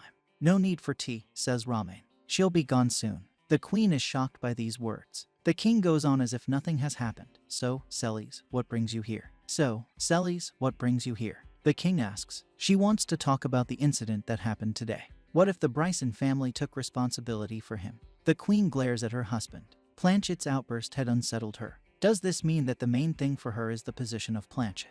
The king muses. But Celis is still as arrogant as ever, he notes to himself. Making a cute face, the queen says that she really enjoyed today's performance. And he suggests that the king reward Pollen, who organized it, in some way. If you say that, it means you're up to something, says Romain. Why don't we give him the exclusive rights of the Brysons to supply horses to the royal court and run the stables? Her face breaks into a smile. The king flinches at the words. Is she willing to part with such valuable assets? It's exactly as Ellen said. Romain recalls a conversation that took place a couple of dozen minutes ago. Man had warned that Celis would not part with the royal guard office because of the incident. She's still not too desperate. This map is too big, but it will still offer a decent compensation. Ellen also advised the king to pretend that he knew what his wife was planning. I wonder if Ellen thought of all this himself, or had Callion suggested it to him. For tonight's ball, he says grandly, Planchet will come in with me. Celis' eyes light up with delight. He'll be happy, she says. Last night, His Majesty King Romain and the second Prince Planchet enter the palace. Together, just the two of us. As a reward for a well-organized performance, Baron Pollen received exclusive rights to manage the royal stable and supply them with horses. Everyone knows that this is the result of an agreement between Romain and Celis after the prank that Planchet did. The nobles and courtiers clap their hands, but their thoughts are not good at all. I can only think of the sacrifices the Brysons are willing to make. What Planchet had blurted out yesterday could not go unpunished. This means that Celis will start to see Callion as a threat. It seems like the time has come to reassess her allies. Well, thanks Baron. In front of him is a veritable mountain of gift boxes. Prince, what should I do with all this? Asks Ian, Akasoroyan, puzzled. He reflects, looking into the boxes, the fact that the influence of Planchet and Bryson melting cannot but rejoice. I don't want any who are ready to switch sides at any moment, he tells his maid. Send all the boxes except the 2 that Baron Pollen sent to the Mage Association. It also asks you to check the senders of several more boxes. It turns out that they are also from Baron Pollen. What is it? Asks the prince. A magnificent necklace with a pendant in the form of a huge red ruby. Those present can't believe their eyes. It's for the horse. He couldn't have sent this for me, Baron says, puzzled. What did you tell him? He asks Jan. She replies that Melfair asked about his preferences, and she said that the prince appreciates Raven very much. It's just wonderful, Baron says admiringly. my raven gets a necklace that his master can only dream of. Baron understands that Mephir is trying to verify the prince's intentions. If the gift is accepted, then the Baron will probably send you another one to thank you for saving your life. Do you know, Baron, what the true price of your life is? You can't get away with jewelry here. He asks Young to ask Pollen's trading company for the price of the necklace. After that, I must say that the prince liked it and he wants to buy it. Instead of just taking it, the prince wants to buy it. Jan doesn't understand what Baron is up to. Although, according to her, it will be an interesting task. Of course, yes, says the prince. But the main prize for the main interesting of the last day, he would have given another gift. He points to a strange purple flower, its petals studded with teeth. Ian looks at the label attached to the pot and says it's a gift from the Association of Magicians. Baron knows that magicians are connoisseurs of beauty, so he wonders what caused the choice of such a strange flower. However, Ian quickly finds an explanation for this mystery. If you believe the attached description, after death, the plant scatters pollen glowing in the dark, and some people like this sight like hell. Baron realizes that he can use this flower for something. His eyes light up. When asked if this gift should be sent back to the association, he asks to keep it. The prince really had a good idea. During the morning tea party, he allegedly accidentally spills tea. Jan runs up to him, takes his hand, and asks with horror in his eyes if the prince has been burned. Baron says he's all right, but the tea is spilled everywhere. Even the teapot had somehow turned over. Jan orders the maids to quickly clean up the prince's chambers. The overturned cup is lying next to the toothy flower. It is clear that its contents spilled directly on him. Jan fears that the valuable gift will suffer from such a careless attitude, but the prince assures her that nothing will be so terrible with it. The flower really tolerates being doused with tea. Baron concludes that there is no poison in the drink. He asks to leave the plant in his room, because he had already fallen in love with it. So, Celes, what brings you here? The king asks. She wants to talk about the incident that happened today. What if the Bryson family took responsibility for him? The queen glares at her husband. Planchet's outburst had unsettled her. Does this mean that the main thing for her is the position of Planchet? The king muses. But Celes is still as arrogant as ever, he notes to himself. Making a cute face, the queen says that she really enjoyed today's performance, and he suggests that the king reward Pollen, who organized it, in some way. If you say that, it means you're up to something, says Ramin. Why don't we give him the exclusive rights of the Brysons to supply horses to the royal court and run the stables? Her face breaks into a smile. The king flinches at the words. Is she willing to part with such valuable assets? It's exactly as Ellen said. Ramin recalls a conversation that took place a couple of dozen minutes ago. Man had warned that Celes would not part with the royal guard office because of the incident. She's still not too desperate. This map is too big, but it will still offer a decent compensation. Ellen also advised the king to pretend that he knew what his wife was planning. I wonder if Ellen thought of all this himself, or had Callian suggested it to him. For tonight's ball, he says grandly, Planchet will come in with me. Celi's eyes light up with delight. He'll be happy, she says. Last night, His Majesty King Ramin and the second Prince Planchet enter the palace. Together, just the two of us. As a reward for a well-organized performance, Baron Pollen received exclusive rights to manage the royal stables and supply them with horses. Everyone knows that this is the result of an agreement between Ramin and Celes after the prank that Planchet did.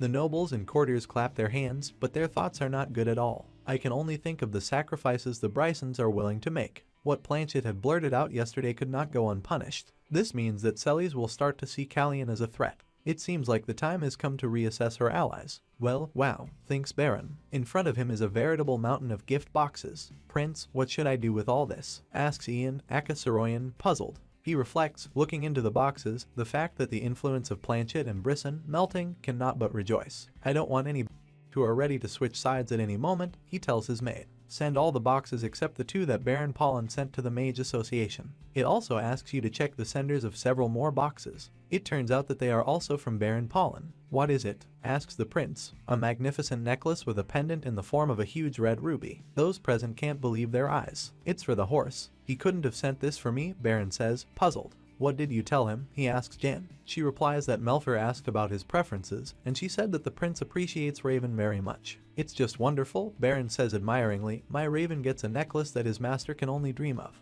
Baron understands that Mephir is trying to verify the prince's intentions. If the gift is accepted, then the Baron will probably send you another one to thank you for saving your life. Do you know, Baron, what the true price of your life is? You can't get away with jewelry here. He asks Young to ask Pollen's trading company for the price of the necklace. After that, I must say that the prince liked it and he wants to buy it. Instead of just taking it, the prince wants to buy it. Jan doesn't understand what Baron is up to. Although, according to her, it will be an interesting task. Of course, yes, says the prince. But the main prize for the main interesting of the last day, he would have given another gift. He points to a strange purple flower, its petals studded with teeth. Ian looks at the label attached to the pot and says it's a gift from the Association of Magicians. Baron knows that magicians are connoisseurs of beauty, so he wonders what caused the choice of such a strange flower. However, Ian quickly finds an explanation for this mystery. If you believe the attached description, after death, the plant scatters pollen glowing in the dark, and some people like this sight like hell. Baron realizes that he can use this flower for something. His eyes light up. When asked if this gift should be sent back to the association, he asks to keep it. The prince really had a good idea. During the morning tea party, he allegedly accidentally spills tea. Jan runs up to him, takes his hand, and asks with horror in his eyes if the prince has been burned. Baron says he's alright, but the tea is spilled everywhere. Even the teapot had somehow turned over. Jan orders the maids to quickly clean up the prince's chambers. The overturned cup is lying next to the toothy flower. It is clear that its contents spilled directly on him. Jan fears that the valuable gift will suffer from such a careless attitude, but the prince assures her that nothing will be so terrible with it. The flower really tolerates being doused with tea. Baron concludes that there is no poison in the drink. He asks to leave the plant in his room, because he had already fallen in love with it. Two horsemen ride slowly through the deserted night square of Kairos. Baron thanks Ellen for making time for this walk in his busy schedule. The magician replies that he simply could not refuse the prince, his wonderful student. Moreover, he himself risks his life in this particular case. Baron smiles happily, and Ellen notices that the prince looks much happier than he did in the palace. Of course, I've been waiting for this moment, Baron says, breaking off strangely. He thinks to himself that he should be more careful with his words. He just almost said I've been wanting to get out of the palace for the first time. But he was Callian now, not Baron, never forget that. Are you sure you got the king's permission for this trip? Asks Ellen. Smiling, the prince replies that Ramen should read his petition any minute. The mage doesn't seem surprised by the prince's impudence. He tells him that he, too, had a hand in her appearance at the prince's. Baron remembers the look on Jan's face when he urged Raven into a gallop and shouted that he would be back by dawn. She desperately reminded him that the deal was made before midnight. This is my student, Ellen says with a smile. Baron replies that he will take this as a compliment. After an exchange of pleasantries, the mage asks the prince if he is taking the antidote. He smiles and says that he drank it today, and it starts to feel much better than before, to the point where the poisoner starts to panic. The puzzle pieces will add up when the takes the bait. What exactly it is hinted at by the toothy flower presented by the Association of Magicians. We see that it still died.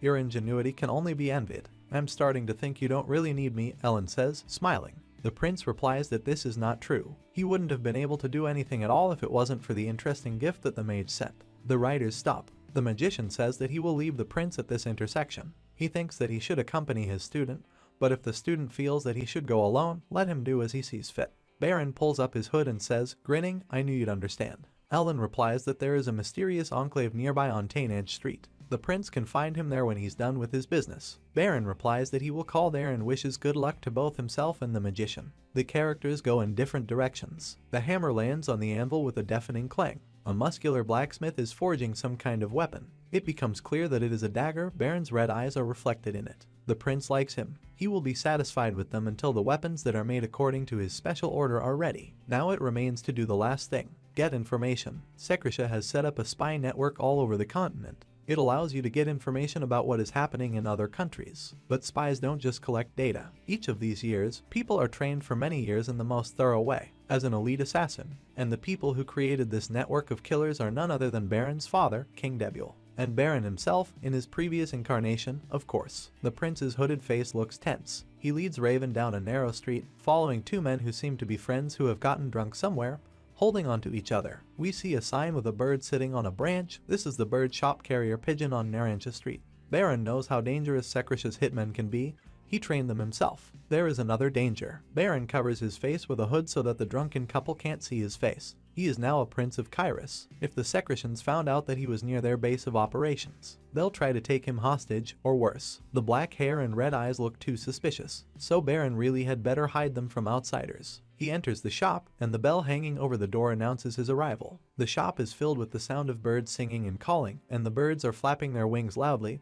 The place is much larger than Baron thought. Do you need a pigeon? A man in a gray vest asks him. The prince says no. These birds haven't woken up yet, the vendor says, turning to face the customer. A monocle glitters in one of the man's eyes. Look how sleepy they are, he continues. Baron suggests that the birds may have been tired if they had just returned from a long flight. Apparently, they are just resting now. Hearing these words, the salesperson visibly stiffens. He turns his face away from Baron in silence. Why are you here? He asks. The prince replies that he wants to feed the birds. The seller says that he came to the right address. The problem is, he says, the man throws a sharp, sweeping blow, trying to hit Baron in the throat. However, the knife misses its target. It passes just a couple of centimeters from the third prince's neck. That I haven't sold birds lately. He finishes. I haven't sold any birds lately, says the salesman, who is holding a shiny knife. Baron looks at him from behind the blade of the weapon. He knows perfectly well that this is not an ordinary fighter, and in Callion's body there is no way to deal with him. To defuse the situation, the prince agrees with the words of the opponent. You haven't sold any birds yet, because you've only recently arrived in the kingdom, he says with a smile. It should be understood that the interlocutors use a special verbal cipher. Here, the word bird means spy and feed means leak information. Secret agents hide their appearance even from their colleagues. In this case, the failure of one allows you to avoid revealing the rest of the network. In other words, whose bird are you? Me. No one will fail, even if Baron uses his father's name. To introduce myself as a secretion spy. I am one of the Nebelads, Baron says. The bird seller stares at him through his monocle in shock. The prince slowly moves the knife away from his face. It seems Callion has just become the first ever prince of Kairos to spy on his own kingdom with the help of a secret agent. He winks at the vendor and says he'd like some food. The young bird had just left the nest. 2 secretions are going somewhere. There are knocks and pops. Baron follows the salesman through the archway and up the stairs. Then they find themselves in a tunnel that seems Secreto Baron. A new acquaintance tells the prince that since he is here not so long ago, they will have to meet quite often, and suggests calling him White Hawk. The latter, without hesitation, introduces himself as a red swan in response. Looking askance at the prince, the interlocutor promises to remember this bright nickname. The door creaks open, and the prince and his guide enter a sort of library. So what kind of food do you need? The secret agent asks. 1 item and some information, Baron replies. White Hawk says that you will have to pay 8 florins for this. Advance payment. But he doesn't even know what information I need. Baron's astonishment is boundless. It seems to him that they are trying to confuse him with this nonsense. The interlocutor dispels his doubts, stating that they have a standard tariff here. Here, 1 item, 1 piece of information. Your food. The bird seller puts a purse and a paper scroll tied with a thin ribbon on the table. Baron unfolds the last one, looks at it, and thoughtfully asks if the other is sure that this is the right place. The user replies that only it fits the specified description. The prince thanks his new acquaintance for his help. Take care of yourself, he says to him in parting. Baron pauses for a moment. This isn't the safest place, the secret agent explains, narrowing his eyes. That's for sure, Baron replies. But, White Hawk, it is unlikely that there will be anyone more dangerous than you. Baron, sitting on a horse, drives up to the bridge, in front of which a dozen people in monk's robes are standing. What are they doing here in the dead of night? The prince wonders. According to the map he just received, he should be crossing this bridge. Well, we should try to do it quietly, without attracting attention. But no one is going to let Baron pass. They block his way in the most brazen way. The prince naturally expresses his displeasure about this. They apologize to him. Baron learns that here and now the dead are going on their last journey, and it is necessary to wait just a little bit so as not to interfere with them. Baron notices that beautiful wreaths are floating on the river, in the middle of which are lit candles. It's a farewell ceremony, he realizes. He agrees to wait. Disturbing the dead on their last journey would be completely immoral. The audience thanks the prince for this decision. Each nation has its own rituals of saying goodbye to the dead. The Kyrians believe that their souls leave our world on red flowers floating down the river, passing under bridges, and disappearing into the misty distance. In Secretia, in Baron's homeland, it is customary to decorate graves with the flowers of a local plant, the petals of which gently tremble in the wind and look incredibly touching during sunset. In its rays, they appear purple. The change of color reminds you that the living and the dead, like day and night, are forever separated from each other. This ritual allows Secretians to come to terms with their loss and let their loved ones go forever. Glowing wreaths float along the river under the bridge. This is a stunningly beautiful and incredibly touching sight. Baron looks thoughtfully into the distance. His brother. He placed a flower over his grave. Or was he able to use Arcus Tempest shortly before? Possible. Baron's red eyes glow, reflecting the light of the candles floating on the river. I am just a lost soul that has lost its way. One of the monks thanks Baron for his patience and respect for the dead. You can go now, sir, he adds. The prince is lost in thought. Whatever happened before, I am now the 3rd prince of Kairos, he thinks. Easy ride to your dead. He says to the person who turns to him. May their souls rest. The other man looks at Baron intently from under his hood. He gets on his horse and quickly rushes across the bridge. The monk looks after him. Hey, let's roll up. Do you hear that? One of his comrades asks him. No reaction. What's the matter with you? The caller asks. Nothing. In the memory of this person, a terrible but very sublime picture pops up. He stands over a dying enemy. One of his hands was cut off, but he continued to fight with the other until the last moment. I am Arson, Supreme Master of Valkanum, he had said. I will remember your bravery, Prince of Sekresha. He seems like a good man, he says, looking after the retreating rider. On the way to the destination, Darren sees a lot of signs with the name Casfanian.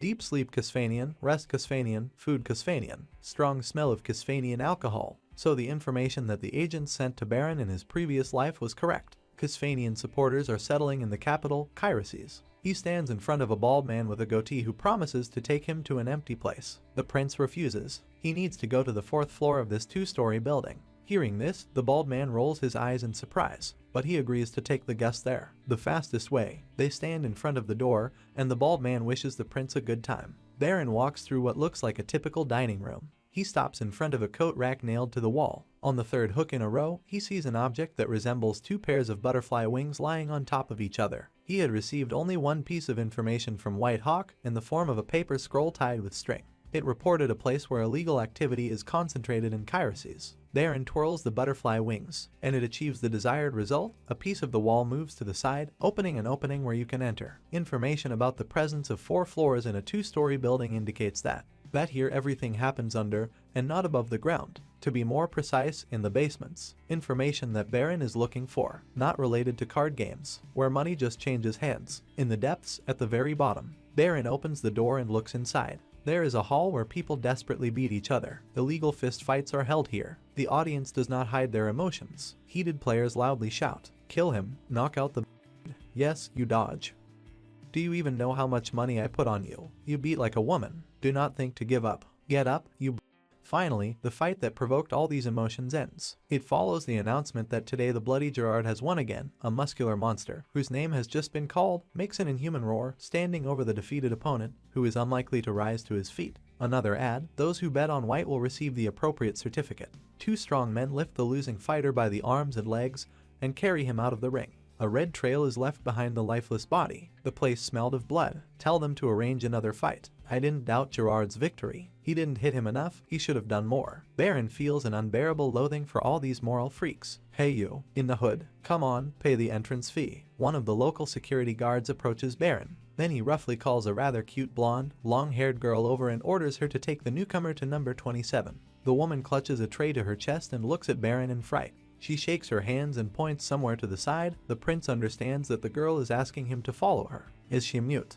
He thinks. After looking closely, the hero notices that his guide's ears are cut off. As he looks at her, he realizes that the clothes she's wearing are not something she would have willingly put on. The girl has a sort of tracking collar around her neck. It looks like she just can't physically escape from here. The girl points her finger at the tray with the number 27 on it. Baron guesses that she is offering him a bet. The hero understands that he must play until he gets what he came here for, takes out 2 coins and throws them on a tray divided in half into white and black halves. The rules that apply here are extremely primitive. We can say that they do not exist at all. You bet money, someone fights next to you. And if the person you bet on wins, you get exactly twice as much money. 3 florins turns into 6 and 6 into 12. And so battle after battle. The announcement sounds, match 10 is over. Pantalon won with an iron knee. The mute girl covers her mouth in fright. Those who bet on black will receive a certificate for exchange. Baron, the table in front of which is filled with piles of coins, makes another bet. That's how 3 florins turns into 1,536 florins, he says loudly. People look at him and whisper incomprehensibly. As for himself, he thinks that he came here not only for money. The announcement sounds, we have the last fight.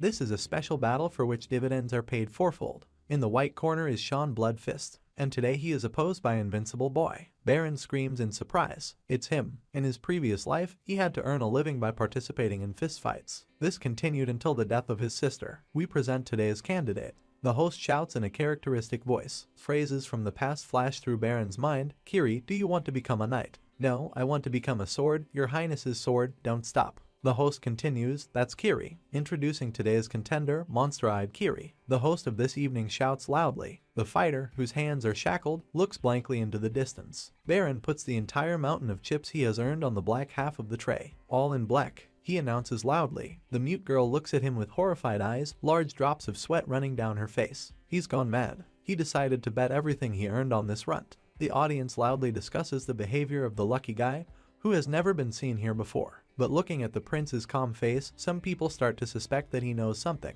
The host starts talking about Kiri's performance statistics, 0% of wins, although the justification for the fighter is that he has not yet held a single fight. Will he be able to claim his first victory? Hey, that's a lot of money. Why don't you think about putting everything on the line? Comes a voice from the next table. A burly guy in a white t-shirt is sitting behind him. He advises you to think better of it, as Kiri's opponent seems to be a clear favorite in the upcoming fight.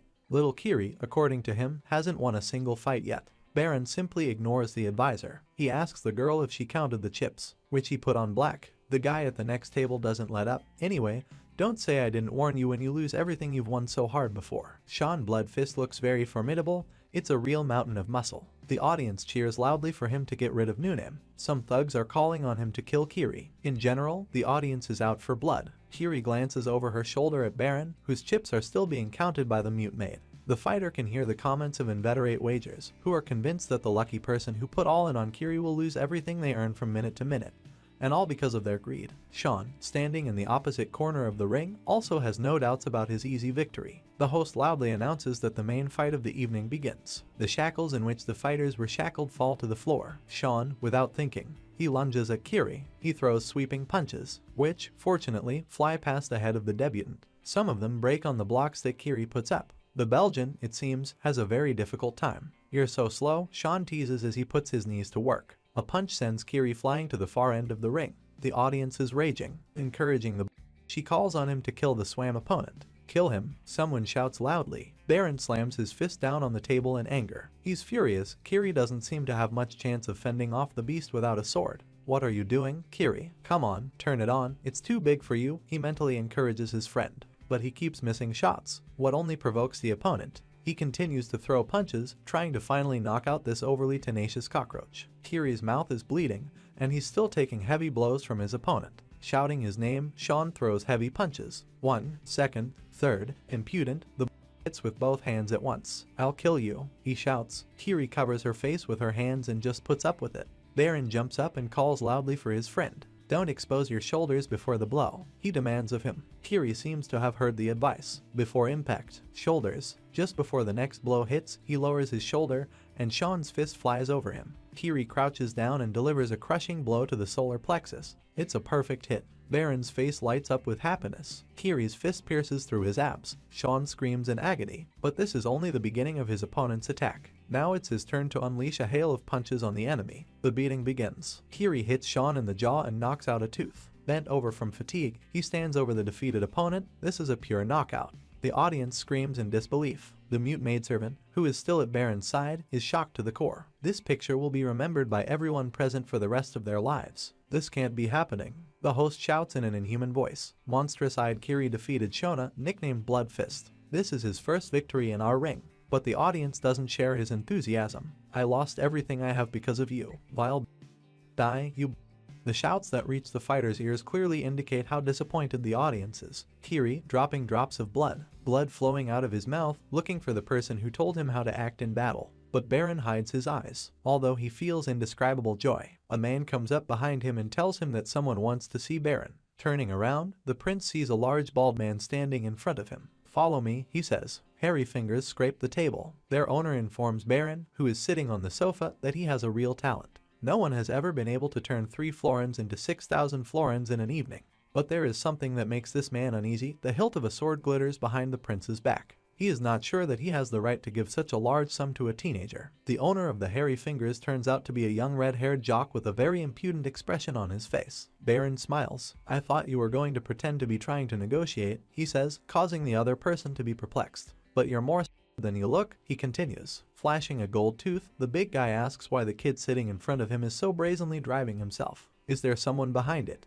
He demands that Baron remove his hood and show his face. The prince takes hold of the edge of the hood. But before putting it down, he warns that if he shows his face, the situation may become too fussy for the other person. The red-headed jock, he says, is ready for complications, especially since he has half a dozen well-trained henchmen with him. One of them looms over Baron. He says that he is ready to look at the dangerous face of the boy and reaches out to help him lower the hood. After a moment, his face contorts in pain as Baron thrusts his knife into his hand. A high-pitched scream is heard, and the wounded man's comrades realize that the promised trouble has already begun. "What's wrong with you? It seemed to me that the only normal thing you have is..." The boy's voice sounds rather ominous. The red-headed jock with the gold tooth is furious. They've managed to let a crazy bastard into the place who uses a knife at the first opportunity. "Look, it's just too much money to give away at once. But if you wait a bit..." He begins to coax Baron, but the latter, twisting his weapon around his finger, declares that he does not need money. He wants to take monster-eyed Kiri instead. Red doesn't agree. This just started making him money, and the owner will never agree to let him go. This is absurd, the scoundrel thinks. If I give this guy to Kiri, I'll get my head blown off. Is he out of his mind? No matter how good he is with his knife, he is here alone, and there are many of us. We'll crush him. Baron continues to play pointedly with the knife. "I'm sorry, but I don't think we can give it to you," the redhead begins. A lightning lunge follows. The knife passes in front of his face and comes down. A moment later, the jock is already sitting on the floor with his pants cut open at the waist, from under which you can see pink underpants and a small white dumbbell. "If I take both the 6,000 florins and your life," Baron says mockingly, "will you think about starting a normal negotiation?" White magic rays are streaming around his figure. Red, his eyes bulging with horror, screams loudly, "It's an aura." He orders his companions to bring Kiri here immediately, and one of them immediately runs out of the room to do so. Baron knows he can't do this trick again. This body will not support such a load, but the matter must be brought to an end. The who ran out a little earlier returns. He tells the boss that he has encountered a problem. Kiri doesn't want to leave here without Hina. Baron shudders at the name. He is mentally transported to his past life, and sees the face of Kiri, who says that his sister chose death for herself, and then he left the ring, since he couldn't forgive himself for not protecting her. The redhead is furious at his charges. "Don't give a d about that sister, bring everyone he wants," he yells, shaking his fists. "I'll bring her myself," Baron says. "All right, we'll do everything we can to make sure you leave safely," the redhead whispers, shaking with horror, his pliability clear. Just before that, playfully emitting a magical light, Baron leaned close to him and said in the darkest of tones that he wanted to collect both the entrance fee and the money he had won. The three of them walk slowly down the deserted pre-dawn street, Baron in front, next to Raven, and Kiri and Hina a little behind. A sister holds her brother's arm. She's still very scared. "Thank you for helping us," Kiri says to Baron's back. He stops. "But why are you helping us?" The fighter released from captivity continues. Baron says Kiri would be better off putting aside her suspicion. He doesn't have any impure intentions. Brother and sister look at the hero who has turned to them. They realize that this is Prince Callion. This is a real shock for young people. Kiri gets down on one knee as he apologizes to Baron for unknowingly daring to question His Highness' intentions. "Don't lower your head to me," Baron asks him, and puts his hand on his shoulder. "You don't need to do that," the prince says. Before him are the descendants of half-elves, for whom there is no one to stand up.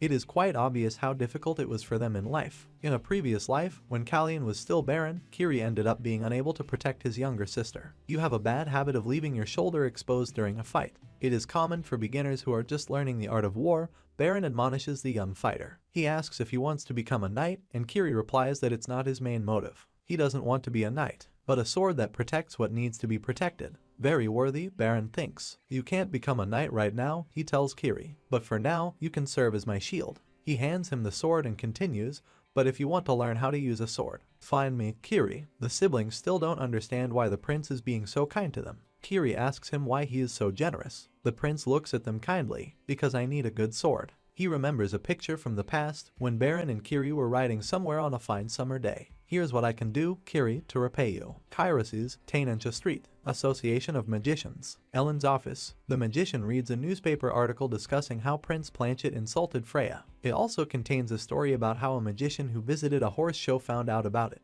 What Prince Callion said to Melfir Pollen was literally this: "I am very concerned about the candelabra hanging over my head. Check it out." It goes on to describe that a worried Pollen checked the prince's words and found a sawn rope. Ellen is lost in thought. How could the prince know about this? Baron looks in the door. "Teacher, I'm here," he says happily. Ellen looks at him suspiciously. He asks the student what happened to him. He looks like he's been in a fight and half his clothes are gone. Baron happily replies that something has indeed happened. The magician speaks. That from the prince's appearance, it was clear that the business he was doing was quite complicated. Baron sinks wearily into a chair and confirms his teacher's suggestion. He's got Kiri on his side, and he set up a trap for putting poison in his tea. Everything is going according to plan. "But why is my heart so heavy?" muses Baron. "Maybe because so much is happening in a very short period of time." Ellen looks at his student thoughtfully. With a wave of his hand, the teapot rises above the table and pours tea into the cups. I finally see that this is the magician's office, Baron says. Ellen replies disappointed, you what?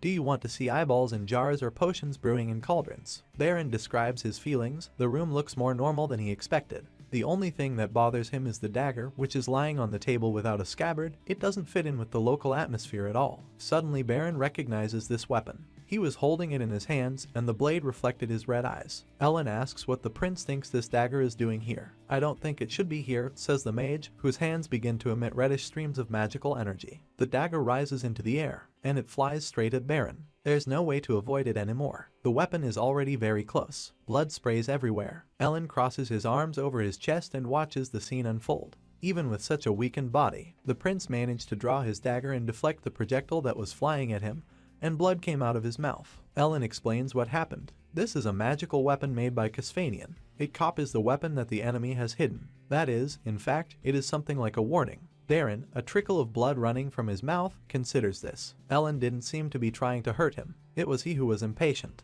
He even activated his aura. It's a real failure. It's strange to see the aura around someone who claims to not even know how to handle a sword. Holding his dagger, Baron thinks about what to do next. Suddenly, he feels Ellen's hand on his shoulder. He begins to explain. Our first meeting was out of the ordinary, but I was able to explain it to myself logically, and then the oddities started piling up on top of each other. The king, for example, said that the prince is afraid of horses, and the nobles noticed that Callian had become a completely different person. When you found out that you were being poisoned, you weren't afraid of death. A demonstrated bloodlust. Such energy can only come from a person who has shed a lot of blood with their own hands. Not to mention what you knew about that. What will happen at the horse show and prevented the tragedy. Prince, you can explain all this to your teacher, Ellen says at the end of his speech. His hand is still on Baron's shoulder, and Baron can feel Ellen healing him with his magic. Someone who might not be anyone at all, muses the third prince. The mage seems to be doing everything he can to keep his faith in me. These feelings are impossible to betray. I'm not Callian, he says. I'm really Baron. Baron of secrets. A new day begins behind Con. Baron and Ellen are sitting in the mage's office on opposite sides of a small round table. The time axis. You're deaf. Ellen tries to wrap his head around what he's just learned. So the real Callian is dead, he asks Baron. He thinks for a moment. I don't think so, he says. He didn't notice it at first, but now he feels the boy's presence inside him. Ellen looks at the student blankly and asks, during our first meeting, you said you weren't aiming for the royal throne. If that's really the case, may I ask you again, what are you really looking for? I want to prevent a war, Baron replies. I still don't know why Planchet needed the time axis. If you do not understand this motive, the problem will not go away. I feel like I should get to know him and make sure he's the one. Ellen asks thoughtfully that. What are you doing? Is it for yourself? Or for Chase, Wrath Baron? What do you mean? The prince asks. The magician says Baron must know something. There is only one crown prince in Secretia, Chase. His mother is the king's mistress, and the queen has no children of her own. The one called Baron. It doesn't exist in this world. Baron looks at the magician, shocked to the core. What? He asks. The man known as Baron of Secreti does not exist, Ellen reports. In this time, Baron is trying to figure out what this might mean. He's not from Secretia, nowhere at all, for that matter. But why? Because he jumped back in time. It seems that the time axis didn't work correctly. Maybe there was a space-time paradox, and that caused my soul to end up in Callian's body. Baron continues to ponder. Callian's body, he raises his hand and begins to examine it. Callian was still alive. When was he inside? At first Baron thought that someone had possessed him just as he had possessed Callian's body. But now it is clear that this is not the case. The existence of Baron of Secrets is impossible if he is here, in this body, if only because the existence of two completely identical individuals is absolutely impossible. I should be blamed, too, Baron thinks. Or rather, my arrival here. There are people who lost their lives because of it. Ellen stares at the third prince. In this time, he says, Chase has established himself as the heir to the Secretian throne. The future from which Baron came may no longer be relevant. In this case, it is no longer able to predict the future events of this reality. Baron is now only the third prince of Kyrus whose life is in danger. There is no need to worry about the safety of the heir to the throne of Secretia. He still copes with this task perfectly on his own.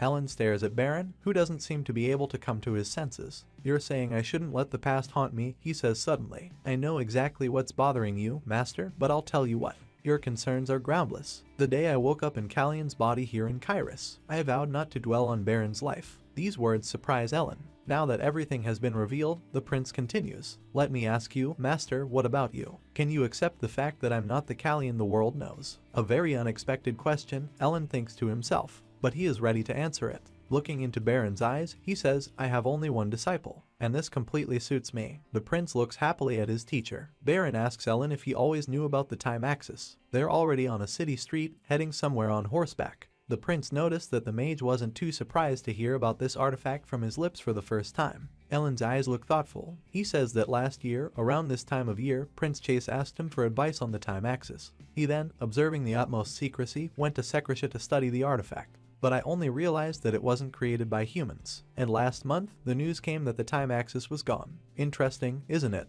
He says, because you've been around this time for about a month. The time axis, Baron thinks, disappeared when I went back in time. What does this mean? I wonder if there's a reason I ended up here, he asks Ellen. Also, in his opinion, it would be nice to understand why the time axis disappeared. The wizard cuts him off with a wave of his hand. He says that all these questions are still unanswered, but he knows someone who can shed some light on what's going on. This man is much wiser than Ellen, and Baron must meet him very soon. This is a Casfanian. Exactly, the third prince suddenly realizes. His coming-of-age ceremony is approaching. The Prince of Kairos, upon reaching a certain age, goes through an initiation ritual called Roslita. He travels to the now empty Casfanian nest, where he announces himself as the newest member of the royal family. There, in the dragon's den, he is granted an audience with the Casfanian will. Holding up a finger, Ellen tells the student that until then, he just has to try not to die. That is, if there is such a possibility, as soon as possible to deal with the poisoner. Baron understands that this is the best course of action. The seeds that he had sown should have already sprung up. Baron stands in front of a toothy flower given by the Mage Association. Jan tells him that she is exhausted with excitement. The prince promised to be back by midnight, but turned up just before morning. That's what I thought, Baron muses, feeling the plant's leaf. He calls out to Jan, and she tries to guess what the prince wants. Maybe fill the tub, so that he can quickly clean himself up. Come here, you'll like it, he says. He leads Jan out onto the balcony. What's the matter, your highness? She asks, and offers to go inside. The prince is only wearing a thin shirt, and it's quite chilly outside. The flower given by the Mage Association is very rare. After its death, it scatters bioluminescent pollen. The prince deliberately spilled poison tea on him in front of everyone, to see the reaction of everyone in the bedroom. The poison used to poison tea is very dangerous and can kill the average person in just a week. The flower cannot withstand direct contact with this poison, but the plant that now stands in the room looks very fresh and healthy. It was as if someone had quietly replaced a dead flower with a new one. Not believing my eyes, Jan sees a glowing path in the square in front of the palace. This, how magnificent. A wilted flower would be a convincing piece of evidence, and it couldn't just be thrown away. The attackers had to take him to a safe place. This means that on his trail you can find the one who is behind the poisoning. Where does the path lead? This palace is well known to all. Queen Selly's lives here. It's raining outside. Its drops fall on the lush green leaves of trees. Baron looks at this lovely picture standing at the window of his bedroom. He hears that someone was approaching his chambers. It's Jan, she brought the tea. Hi, Jan, did you sleep well? Asks Baron. He looks fresh and alert. Ian also asks how good the prince's sleep was. Then she says that it is a little unusual for her to hear the words that she usually says in this situation. Baron says that he really woke up earlier today. It's very unusual, Ian replies. Baron takes a cup of tea. Jan asks if the sound of rain woke up the prince. Baron sips his morning drink. It tastes a little different than usual. Selly's has increased the dose of poison, the prince guesses. He asks the maid if there are any events planned for this week where all the nobility of the kingdom will be present.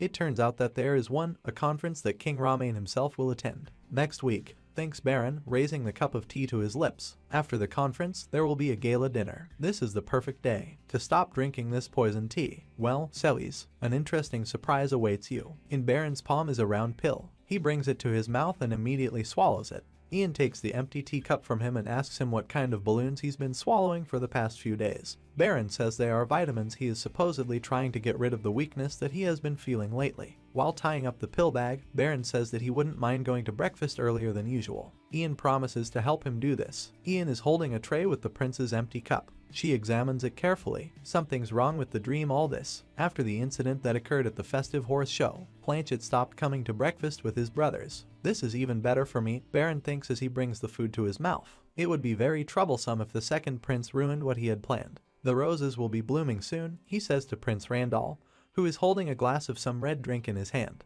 He turns to Baron, but it doesn't say anything. Getting up from his seat, the first prince heads for the door, and passes through it, accompanied by a servant. Prince, why did you mention roses? Asks a dumbfounded Jan. Baron replies that he saw these flowers while walking. and they reminded me that Brother Rundell was a rose grower. There is no other background here. Baron, he staggers through the garden. He's breathing hard, big drops of sweat running down his face. He stops at a tree and leans against it, trying to catch his breath. Someone comes up and asks how it is that the prince's condition is getting worse every day. Is he playing too much self-torture? If I'd missed my endurance training, it would have been really bad, Baron says, smiling. He sees Ellen standing in front of him and asks where he came from. The magician replies that he had a brief conversation with Ramen. Baron points out that they must have become friends if Ellen calls the king by his first name familiarly. The magician refutes this assumption. He names the monarch behind his back, but has every right to do so. He is old enough to be his great-grandson. So why did you want to see the old man? He asks the prince. He answers that he wants to ask about two things. First, he wants to know the identities of two people. It will be easy, says Ellen. And secondly, Baron wants to investigate suspicious cases that seem to involve the local nobility, more specifically, the Brysons. Smiling, the magician replies that this is also not difficult, but his disciple is driving an old sick person to death at such a pace. 2 requests at a time, he says. You must be in a hurry. Baron reports that she has increased the dosage of the poison. Ellen assumes that his student has a suspect and says that he suspects someone himself. Baron warns that she will soon reach Ellen. It would be very difficult for her to directly harm a great mage, but there wouldn't be much time for him to strengthen his influence. So you want to use me as a shield? Ellen realizes. No, like a weapon, the student declares with a glint in his red eyes. Yes, weapons. I know the true power of magicians better than anyone else, while many underestimate it. An army of white demons made up of mages. You took my life and my homeland. Baron clenches her fist. Baron says angrily that he wants to create a mage corps. Ellen is perplexed. He tells the student that mages are not knights. They do not acquire their skills and abilities as soldiers,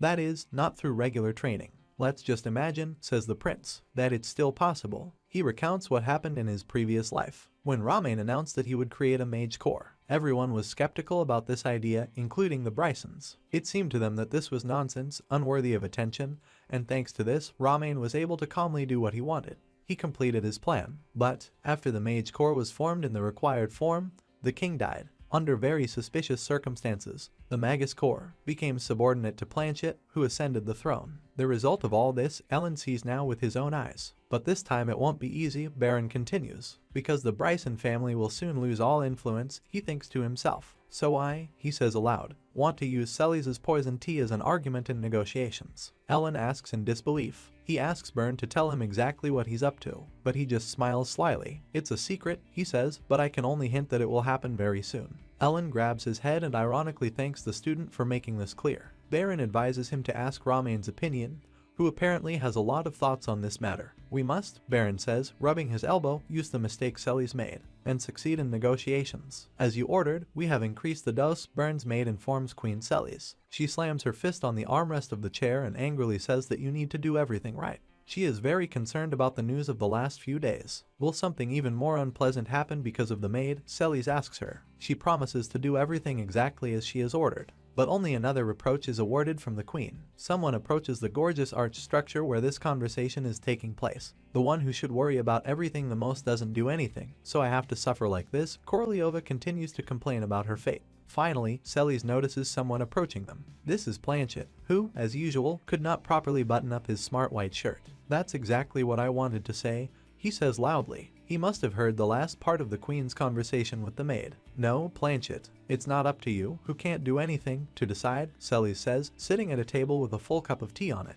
But what can I do? She says wearily. I feel like I'm destined to suffer in this life. Planchet clenches his fists in rage. Holding onto his coat, he pointedly turns on his heel and walks away. Weakling, Cellie's says, raising her cup to her lips. She then promises to remove all obstacles in her son's path. Day of entering the palace. Hina, standing by the window and humming a cheerful tune to herself, examines her outfit for going out. Kiri, who is holding a sword, notices that his sister is in a great mood today. Are you looking forward to it too? He asks her. The girl's face is filled with joyful anticipation. She will enter the palace today and meet the prince. She can't answer her brother's question with words, so she points out with her fingers that he guessed her feelings correctly. Kiri pats her head and asks if she doesn't like the prince. This is indeed the case, and Hina is looking forward to the evening when she can finally see him. Jan gathered around Byrne. 3 maids and Seth and Slake they dress him before the ceremony. The prince looks stunning in a brown shirt, vest and black jacket with gold patterns. Ian informs him that the noble conference is already over, and in about an hour, the third prince is due to arrive for a grand dinner in honor of the participants of this pretentious event. He calls her and says he wants to ask her to do something. Finally, it's time to put an end to this. Baron takes a decisive step towards the hall where the conference participants have already gathered. You can see from his face that he is very determined. Around the prince's neck glitters an elegant brooch with a large red ruby in the middle. Callian, the third prince of Kairos, is announced. Queen Celes is already here, covering her face with her fan as usual. Baron gives her a very unkind look. This will be a turning point, after which everything will change. Horseshoes clatter on the city pavement. Jan, she's the same. As we know, Soroyan is jumping somewhere. She must deliver one to the Mage Association and the other to Ellen. It's about the envelopes that the prince gave her. She wanted to go to the banquet with him, but he said he could handle the rest on his own. I told her not to worry. Ian is worried. But the prince had done something like this before. For example, when I cut my bangs, changing dramatically as a result. Ian tries to convince himself that there's no need to worry about him. The glass falls to the floor and shatters, spattering something red all around. The prince jumps up and looks at what is happening next to him. The queen rises from her seat, still covering her face with her fan. Yes, I'm sure. Callian, alias Baron, is lying dead on the floor, bleeding from his mouth. Association of Magicians. From behind a desk piled high with books and folders, someone speaks to the magician Manasel. Everything is prepared. We see that the words are uttered by a young woman with purple hair. There are quite a lot of them. Although I only collected official cases, she says. This is Aurea Saren, president of the Kairos Mage Association. But doesn't it seem suspicious that all of them are still unsolved? Continues Aurea. It is a fact that they could have been unraveled. Ellen, who Aurea is talking to, is looking at a document that suggests that nobles with little influence were simply not in a position to testify against the Bryson family. Aurea confirms these words, otherwise they themselves would have become the subject of one of the mysterious cases. She wonders exactly how the prince plans to use all of these materials. Ellen continues reading. Suddenly, the door swings open and Ian bursts in. She is pleased to see that she has found both recipients of the letters delivered by Prince Callian here. She informs Alon and Aurea that she has brought them letters and gives them to them. The magician picks up one of the messages and begins to read it. This is for the president of the association, he says. Then he grabs his cloak and asks loudly, where the palace where the banquet is being held. Jan asks anxiously what's the matter. According to her, without an invitation, Ellen simply won't be allowed in the dining hall. But the man, making wild eyes, shouts that now is not the time to think about such trifles. The prince may die. Ian looks at the magician, startled. The note addressed to Ellen was short. Today, I will try to make a deal with Celes at the cost of my life. If something goes wrong, please save me. An hour ago, there is a cup on the table, and a drink is being poured into it. It's just the two of us here, Baron says. His companion is Queen Celes. The prince suggests that we speak frankly. The queen, removing her fan from her face, agrees. She folds it up and starts tapping it against her palm. I just wonder what it will change, she says, smiling. The fan clatters down on the table. Baron takes a sip of the tea that has been poured for him. He mockingly tells Celes that he asked her to be honest and not rude, completely forgetting about etiquette as his interlocutor does. She says that she took the prince's request for a conversation with interest, but he seems to have decided to just arrange an incomprehensible squabble. Now she regrets it. The third prince is an ordinary cad, which is probably natural considering how low a breed he is. I actually want to talk about poison tea, Baron says calmly. Celes looks at him, startled. The prince announces the end of this circus. He's been patiently drinking the poison, but he can't take it anymore, disgust rising in his throat. Celes pretends not to understand what he's talking about. Baron smiles slyly. He says that he expected this reaction from the queen, so he prepared in advance. Baron takes a small glass jar with white cubes out of the bag and shows it to the queen. Right now, I only have a strong heart, so my bet will be this, he says. This is a poison that quickly stops the heart. The queen stiffens. Baron received it from the White Hawk. The poison does not react with silver and cannot be detected by magic tests. Naturally, since Baron has the blessing power, his heart won't stop. But it can only do one thing at a time. Therefore, by neutralizing the effects of this poison, it will no longer contain the poison that the prince conscientiously took every morning in the tea served to him. Baron asks Celes, still sipping from his cup, who will everyone think of first? Celes snorts at first. Then she starts laughing like a madwoman. Baron watches calmly as the queen rages. Do you think it's going to be your way? What is it? She asks. Do you think this is my first time doing this? Who doesn't know that I poisoned your mother? Celes' face is twisted with hatred. The prince looks down at the cup in his hand. So, what should I do with this tea? What is it? He asks, breaking into a wild smile. The queen advises to drink it as much as possible. Then I take it as a rejection, Baron says, and takes a sip of tea. He swallows poison. The queen smiles at this. She calls the prince an who, in his opinion, would even dare to voice their suspicions about her, if even Ramen himself is afraid of offending her with a careless word or action. In Kairos, I could get whatever I wanted. including the queen's throne. All I had to do was get rid of the obstacles on the path I was following. That's how I got everything I wanted step by step. Except for just one thing. Celes stares through her full glass at the king making the toast. Its locations. The gala dinner is declared open. The prince, who is holding a glass, coughs and puts his hand to his mouth. The coughing gets worse, and from behind her fan, Celes is happy to watch what she thinks is another enemy die. He's just become. Thinks Celes. The prince's cough turns bloody. He falls to the floor and stops showing signs of life. Randall, Planchet, and the king watch in horror. One of them tries in vain to reach him. Another step on the path of my ascent, the queen concludes. Someone frantically orders the priest to be summoned, while Celes smiles happily behind her fan. The third prince has followed her other victims. Those present call for security to be called, and there are loud suggestions that Callian is poisoned. People bend over the prince lying on the floor and try to bring him to his senses. He drank poison. That's impossible. Even His Majesty hasn't even taken a sip yet.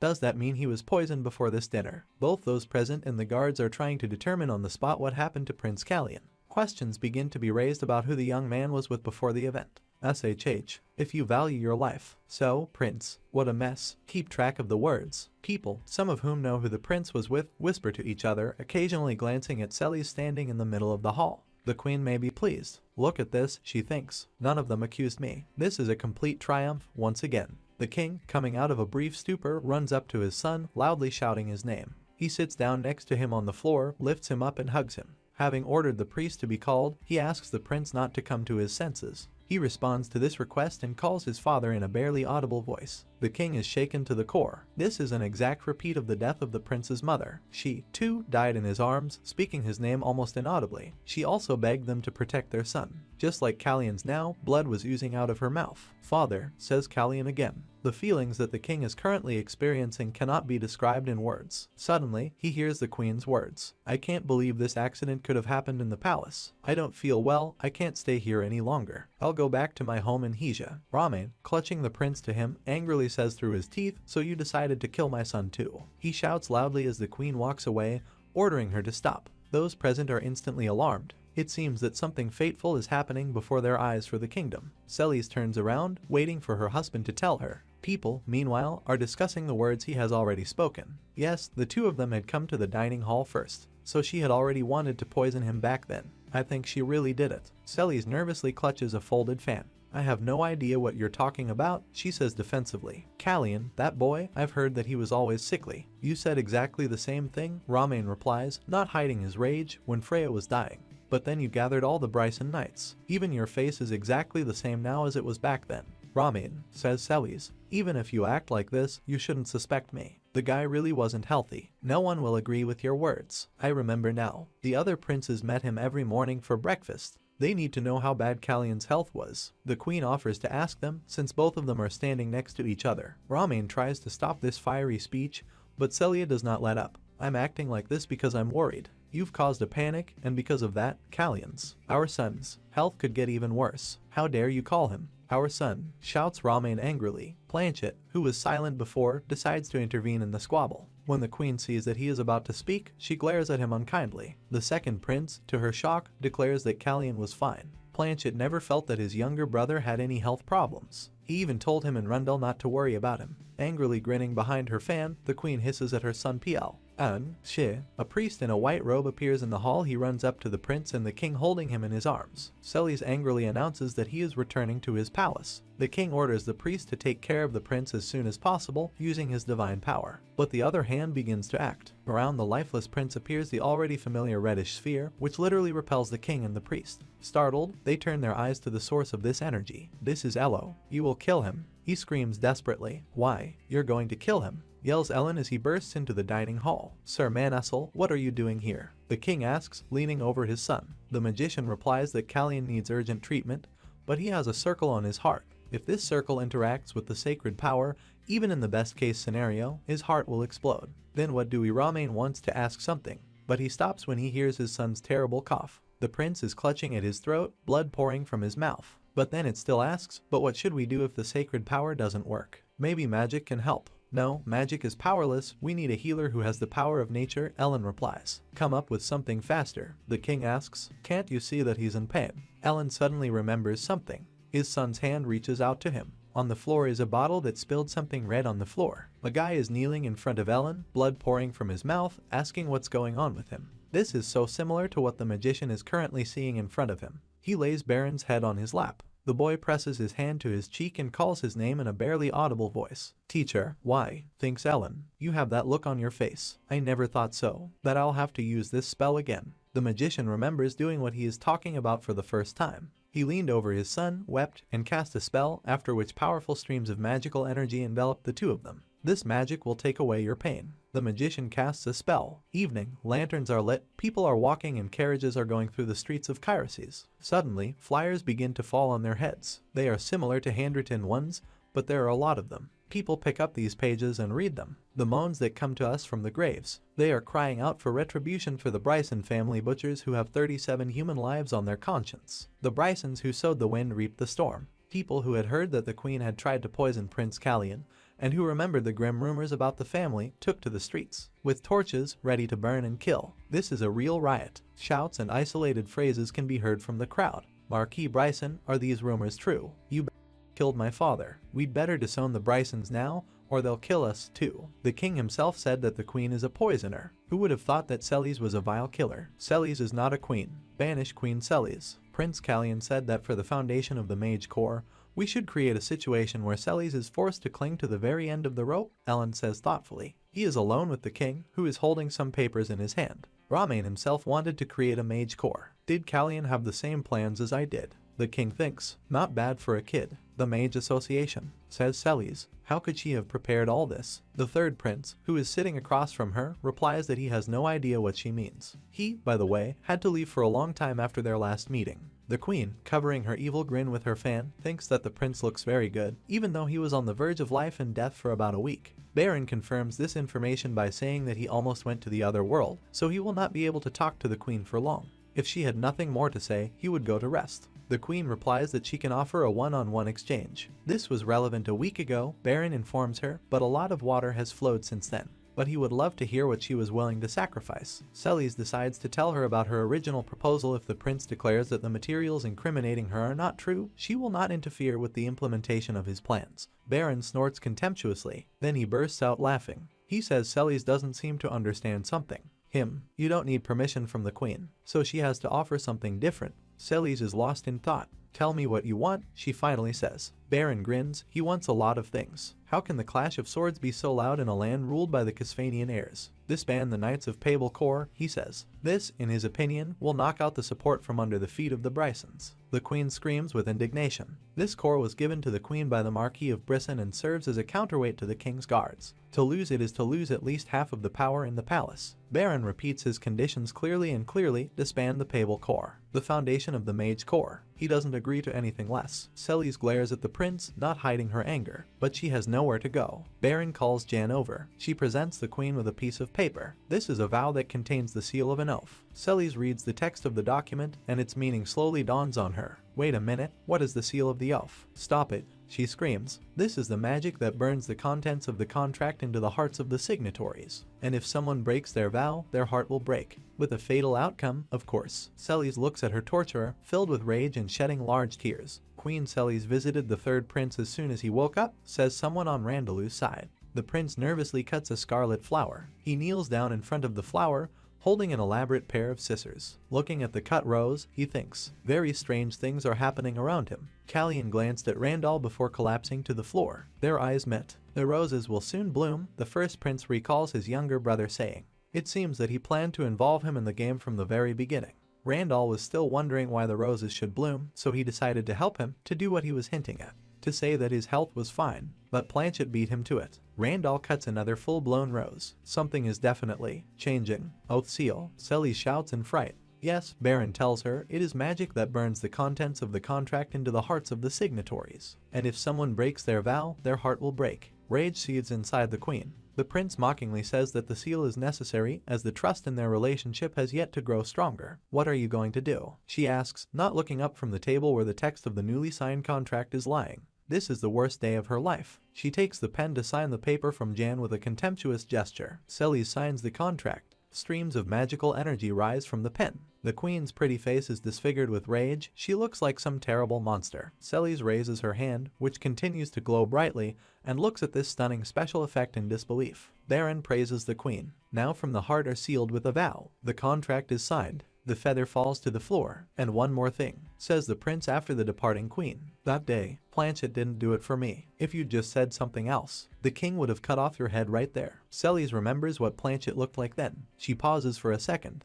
Then he raises his head resolutely and walks away with a firm step. The prince hears someone approaching his chambers. The footsteps are getting closer. I was told that Celes came to see you. I'm just in shock, Ellen says worriedly. The peel of another eaten banana flies to the table. Seeing the prince's appetite for eating these fruits one by one, the mage breaks into a smile. He seems very hungry. Baron says that bananas are incredibly delicious to him, and Ellen replies that this is not surprising at all. The prince miraculously survived, so he will find any food delicious. But I did what I wanted to do, Baron says happily, throwing another peel on the table in front of him. How do you even manage to smile? Ellen asks. Just a little more, and he would have come not here, but to the cemetery. If the descendants of the elves hadn't arrived in the dining hall on time, this would have been the case. The prince is incredibly lucky that Hina, this innocent child, is a healer with the power of nature. Ellen repeats that the prince is very lucky, even he didn't know she was a healer. Did you find out about this in your previous life? The magician asks Baron. He replies that he should only know Kiri. Hina was already dead by the time they met. Ellen is shocked. He asks if this means that the prince took the poison, believing only in the power of the blessings. It was they who were supposed to save him.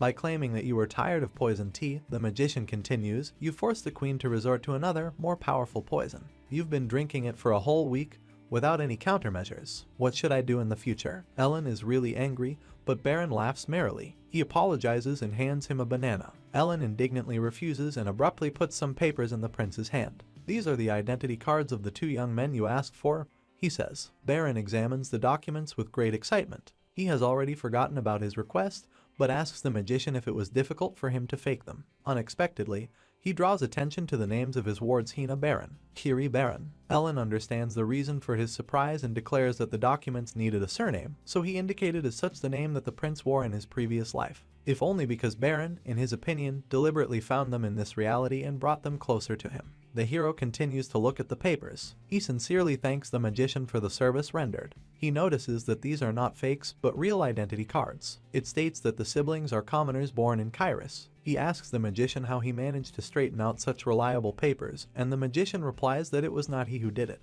but none other than King Ramen. Baron can't believe what he's hearing. The magician asks how the prince feels about the rumors that have spread that the king treats him as a beloved son and cares more about him than about others. Are there such rumors? Asks Baron. Naturally, after all, Ramen showed his feelings in front of all the nobles. How do I feel? The third prince says thoughtfully, probably the same thing that any other person would feel in this situation. Baron is sitting on a sofa in the bright sunlight of the room, his head resting thoughtfully on his hand. He calls Jan over and points to the banana peel, suggesting that it might be a good idea to remove it from the table. The maid calls him politely. Holding her hand to her chest, she walks over to him. I want to quit, she says hesitantly. Baron looks up at her in shock. A small child's foot on the carpet. The kid is running somewhere through a magnificent palace hall lined with thick columns. Back room in the right wing on the second floor. Having run where he wanted to go, the boy looks out from behind the wooden counter and loudly shouts that he is here. In front of him, a seriously ill man is lying on the bed. We can see his hand wrapped in bandages, clutching the blanket.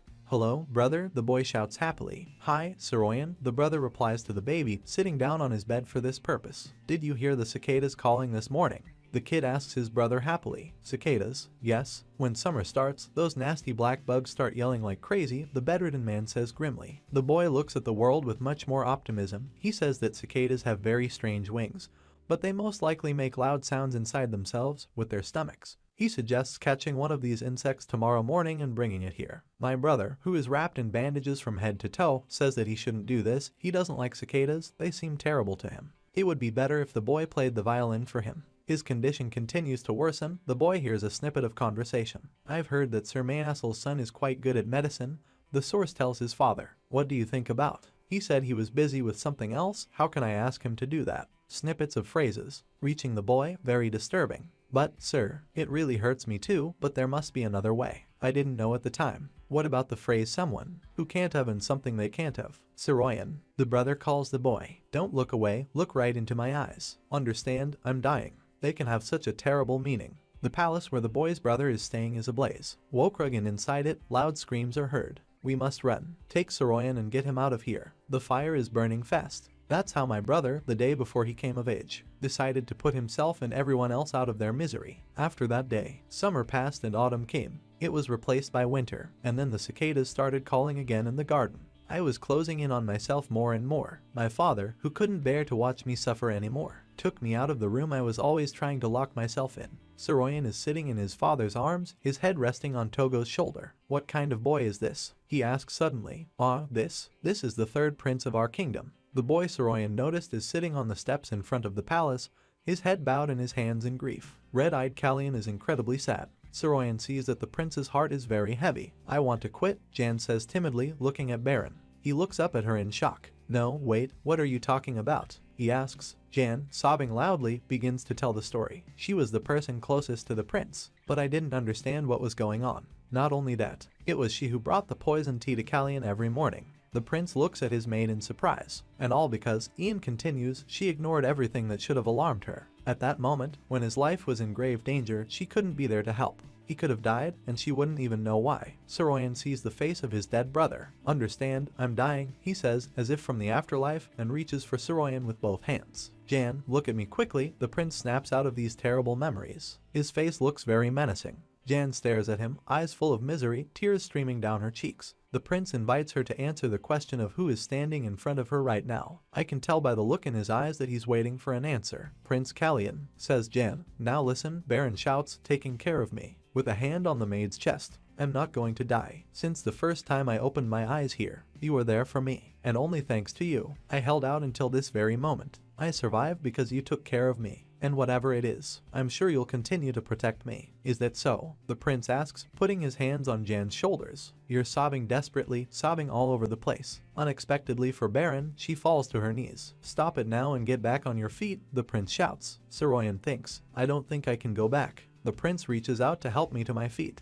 There's a person here, who I have to protect for the rest of my life. The prince lifts the sobbing girl from her lap. I'll deal with the who tried to kill you, Ian declares, getting to his feet. The prince looks thoughtful, as she begins to clear the banana peel from the table. Are you going to avenge me? The prince asks. Why not? The girl starts to worry again. They tried to kill you. Oh, stop it, Baron replies. Elephants, he says, should be quiet, and you, God forbid, will start a real war. These words shock Jen. Elephants, elephants, elephants, did you know everything? She asks, looking startled. The prince begins to laugh, which can be considered an affirmative answer to the question. Throwing banana peels for many meters around, she shouts a good obscenity, from what time? The prince walks away from her, grinning, and shrugs his shoulders, saying that he doesn't remember anymore. Soroyan shouts that the prince could not have found out about the baby elephant by accident and guesses that he was communicating with his father. Obnoxious old man. The prince mockingly says that as soon as the baby elephant throws away the peel, let him make him a cup of coffee. He also wants to argue with him about which of them will eventually grow bigger. The drop falls into the water, which begins to spread circles on the surface. Baron looks surprised. His predecessor, Kalyan, appears before him. They stand opposite each other on a background that looks very much like outer space. Kalyan seems at peace. Baron is afraid. Kalyan, who is wearing boots, takes a step towards Baron, who is barefoot. He comes up close, and he smiles brilliantly. Young people stand with their backs to each other. Baron, in a white shirt, looks away. Now there are three of them in the middle of the void. Soroyan joined Baron and Kalyan. Kalyan looks at his two companions. He has a very soulful face. Something scares Baron. His fist is pressed against his body. He opens it and holds out his hand. Kalyanu. The man looks him straight in the eye. Baron does not withdraw his outstretched hand, though he is clearly surprised by something. Kalyan's mouth falls open. Waves of white energy begin to flow around him. Baron understands that something wonderful is happening. Kalyan laughs. Baron reaches out to him, but he can't touch it. He is thrown away from Kalyan, who is standing still. The figure of the real third prince dissolves in the rays of white energy. Bedroom window, night outside. There, somewhere out, stretches the hand of a man lying in bed. It's Baron, and when he can't reach what he wants, he sits up in bed and looks out the window. So in the end, he's gone forever. A voice asks him. In front of us is a lighted candle inside a red flower. This is how the dead are seen off on their last journey in Kairos. Yes, Baron replies, and we see that the other person is Ellen. The prince thought that Kalyan would want to enjoy what he had been striving for so long before he left. But he was in a hurry and just left. Baron looks thoughtfully into the distance and remembers again the red flower with the candle inside. This life, Kalyan told him, I'll give it to you. Baron then asked him what Kalyan himself wanted. With his index finger, the prince drew a smiling face in the middle of the starry cosmos. Well, be like this, be sure to be. Closing his eyes, Baron tells Ellen that if this boy's life has been so miserable, he is a little jealous of his complete freedom. He won't pretend that he doesn't understand all of this. Baron started a lot of things. He owes a lot of people. The prince looks out into the bright distance. Then he lowers his head and closes his eyes, making some very important decision for himself. He says, will live my second life with dignity. A flower with a candle floats away into the distance and disappears inside the white light. The Pable Knight Corps was disbanded, and its members returned to Marquis Bryson's disposal. Brahmain ordered not to believe baseless rumors about the royal family. Ellen Manessel has announced that he will create a mage corps, so that, 3 months later, Baron looks down at his hand, which has become too tight for him. Her buttons are about to fly off. The maids realize it's time to summon Sethan Slake. The tailor will probably have to alter the third prince's entire wardrobe. It's only unclear what he should wear now. Welcome, Callian, the king greets Baron. He says that his son seems to have grown noticeably since their last meeting. It even seems to have overtaken Planchet in height. Yes, and gained weight to the great joy of his father. The prince smiles and confirms that he has grown a little. The king asks if the prince has prepared for Roselight. Naturally, he replies this is his coming-of-age ceremony. Ellen chimes in. He says he has to introduce someone to Baron, and that's exactly what they're here for today. This is a mage who will be the prince's guardian during the upcoming Roselight. Someone with blue hair is approaching. He says he is very happy to meet the prince. Meg, smiling happily, he says that his name is Arson Hertz. Baron looks at him in shock. He knows him from his previous life. The king says with some pride about Arson that this is a real talent who will be part of the mage corps. Brahmain expresses his hope that the prince will meet the magician and make friends with him. Talent, then, says Baron softly. Quite unexpected, I must admit. Great birthday gift. When can we expect the official formation of the order? The cup clinks down on the saucer. Ellen, referring to the king, says that the organization has not even been named yet, so there is still a lot to do and this is not a close prospect. Who to recruit? When to billet. Baron, in the meantime, he looks at Arsene. Nothing is clear yet. Ellen continues. We can say that we are at the very beginning of the journey. Arsene glances back. Young people's eyes meet. But His Majesty, Ellen declares, can give the order a name. The king is surprised that the honor of naming the Order of Magicians goes to him. Ellen says that the monarch did not mishear. He has long been hatching the idea of creating this organization and probably has a couple of successful names in mind. The king is surprised by the magician's insight. It does have a potential name. Valcanum, he says. Baron, meanwhile, draws a primitive smiley face from his dream on his knee. He seems very satisfied. The 4 people sitting at the table agree that this is a very good name. It seems to have been waiting for its chance. What do you say, Master Hertz? Asks Baron of Arson. Holding a cup of tea in his hands, he stares at the young mage. He visibly stiffens. You like the name Valcanum, says the prince. Maybe you have something to do with him. Hearing these words, Ellen is already tense. He glances anxiously at Baron, but Arson simply, without any second thought, replies that he likes the name proposed by the king. A satisfied smile appears on the prince's face. Of course, it's true. Baron and Ellen are talking inside a sound-isolating sphere. Ellen didn't know that in Baron's previous life, he had a very specific relationship with Arsene. He asks the prince if it would be better to withdraw the invitation. He replies that this is not necessary. Arsene Hertz actually killed him in another timeline. But this does not determine what kind of person he is in this reality. In addition, the changes that occurred here could lead to the destruction of the future of the world from which Baron came here. Finally, the prince asks the magician not to worry. Baron will make Arson pay for what he has done, in one way or another. The prince laughs in the most sinister way. The mage cringes at this. Baron knocks on the door. A couple of minutes later, he is already drinking the tea served to him with a very satisfied look. The owner of the house tells him that it is a great honor for him to receive him here, and the prince replies that he is also pleased to see Baron Pollen. With a smile, he lets his host get up from his lap and sit down next to him. He then apologizes for coming uninvited.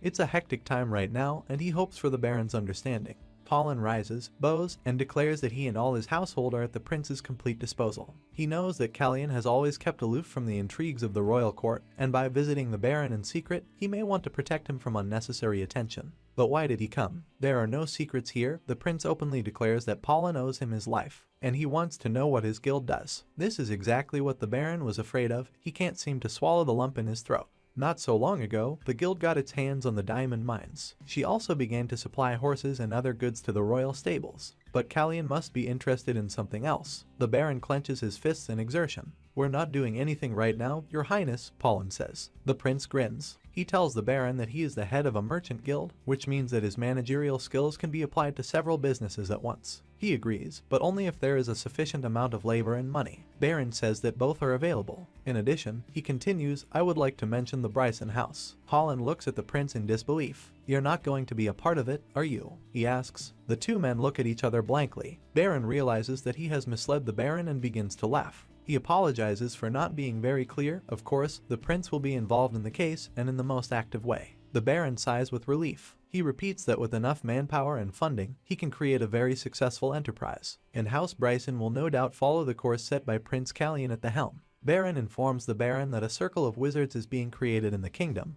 There are enough resources for its maintenance, but we need a smart manager who would manage the affairs of these unusual people in all respects. And I take it that we're going to remember the life you saved again. The Baron asks anxiously. Baron looks at him very calmly. That debt has already been paid in full, he says. Holland doesn't believe his luck. He puts his hand to his chest and says that in this case he will gladly become a part of the common cause. Finally, I was able to change my fate. I lived to see my 15th birthday. I have gained the loyalty and favor of people I can trust. All that's left is test the will of the Casfanian at the Roselight ceremony and find out why I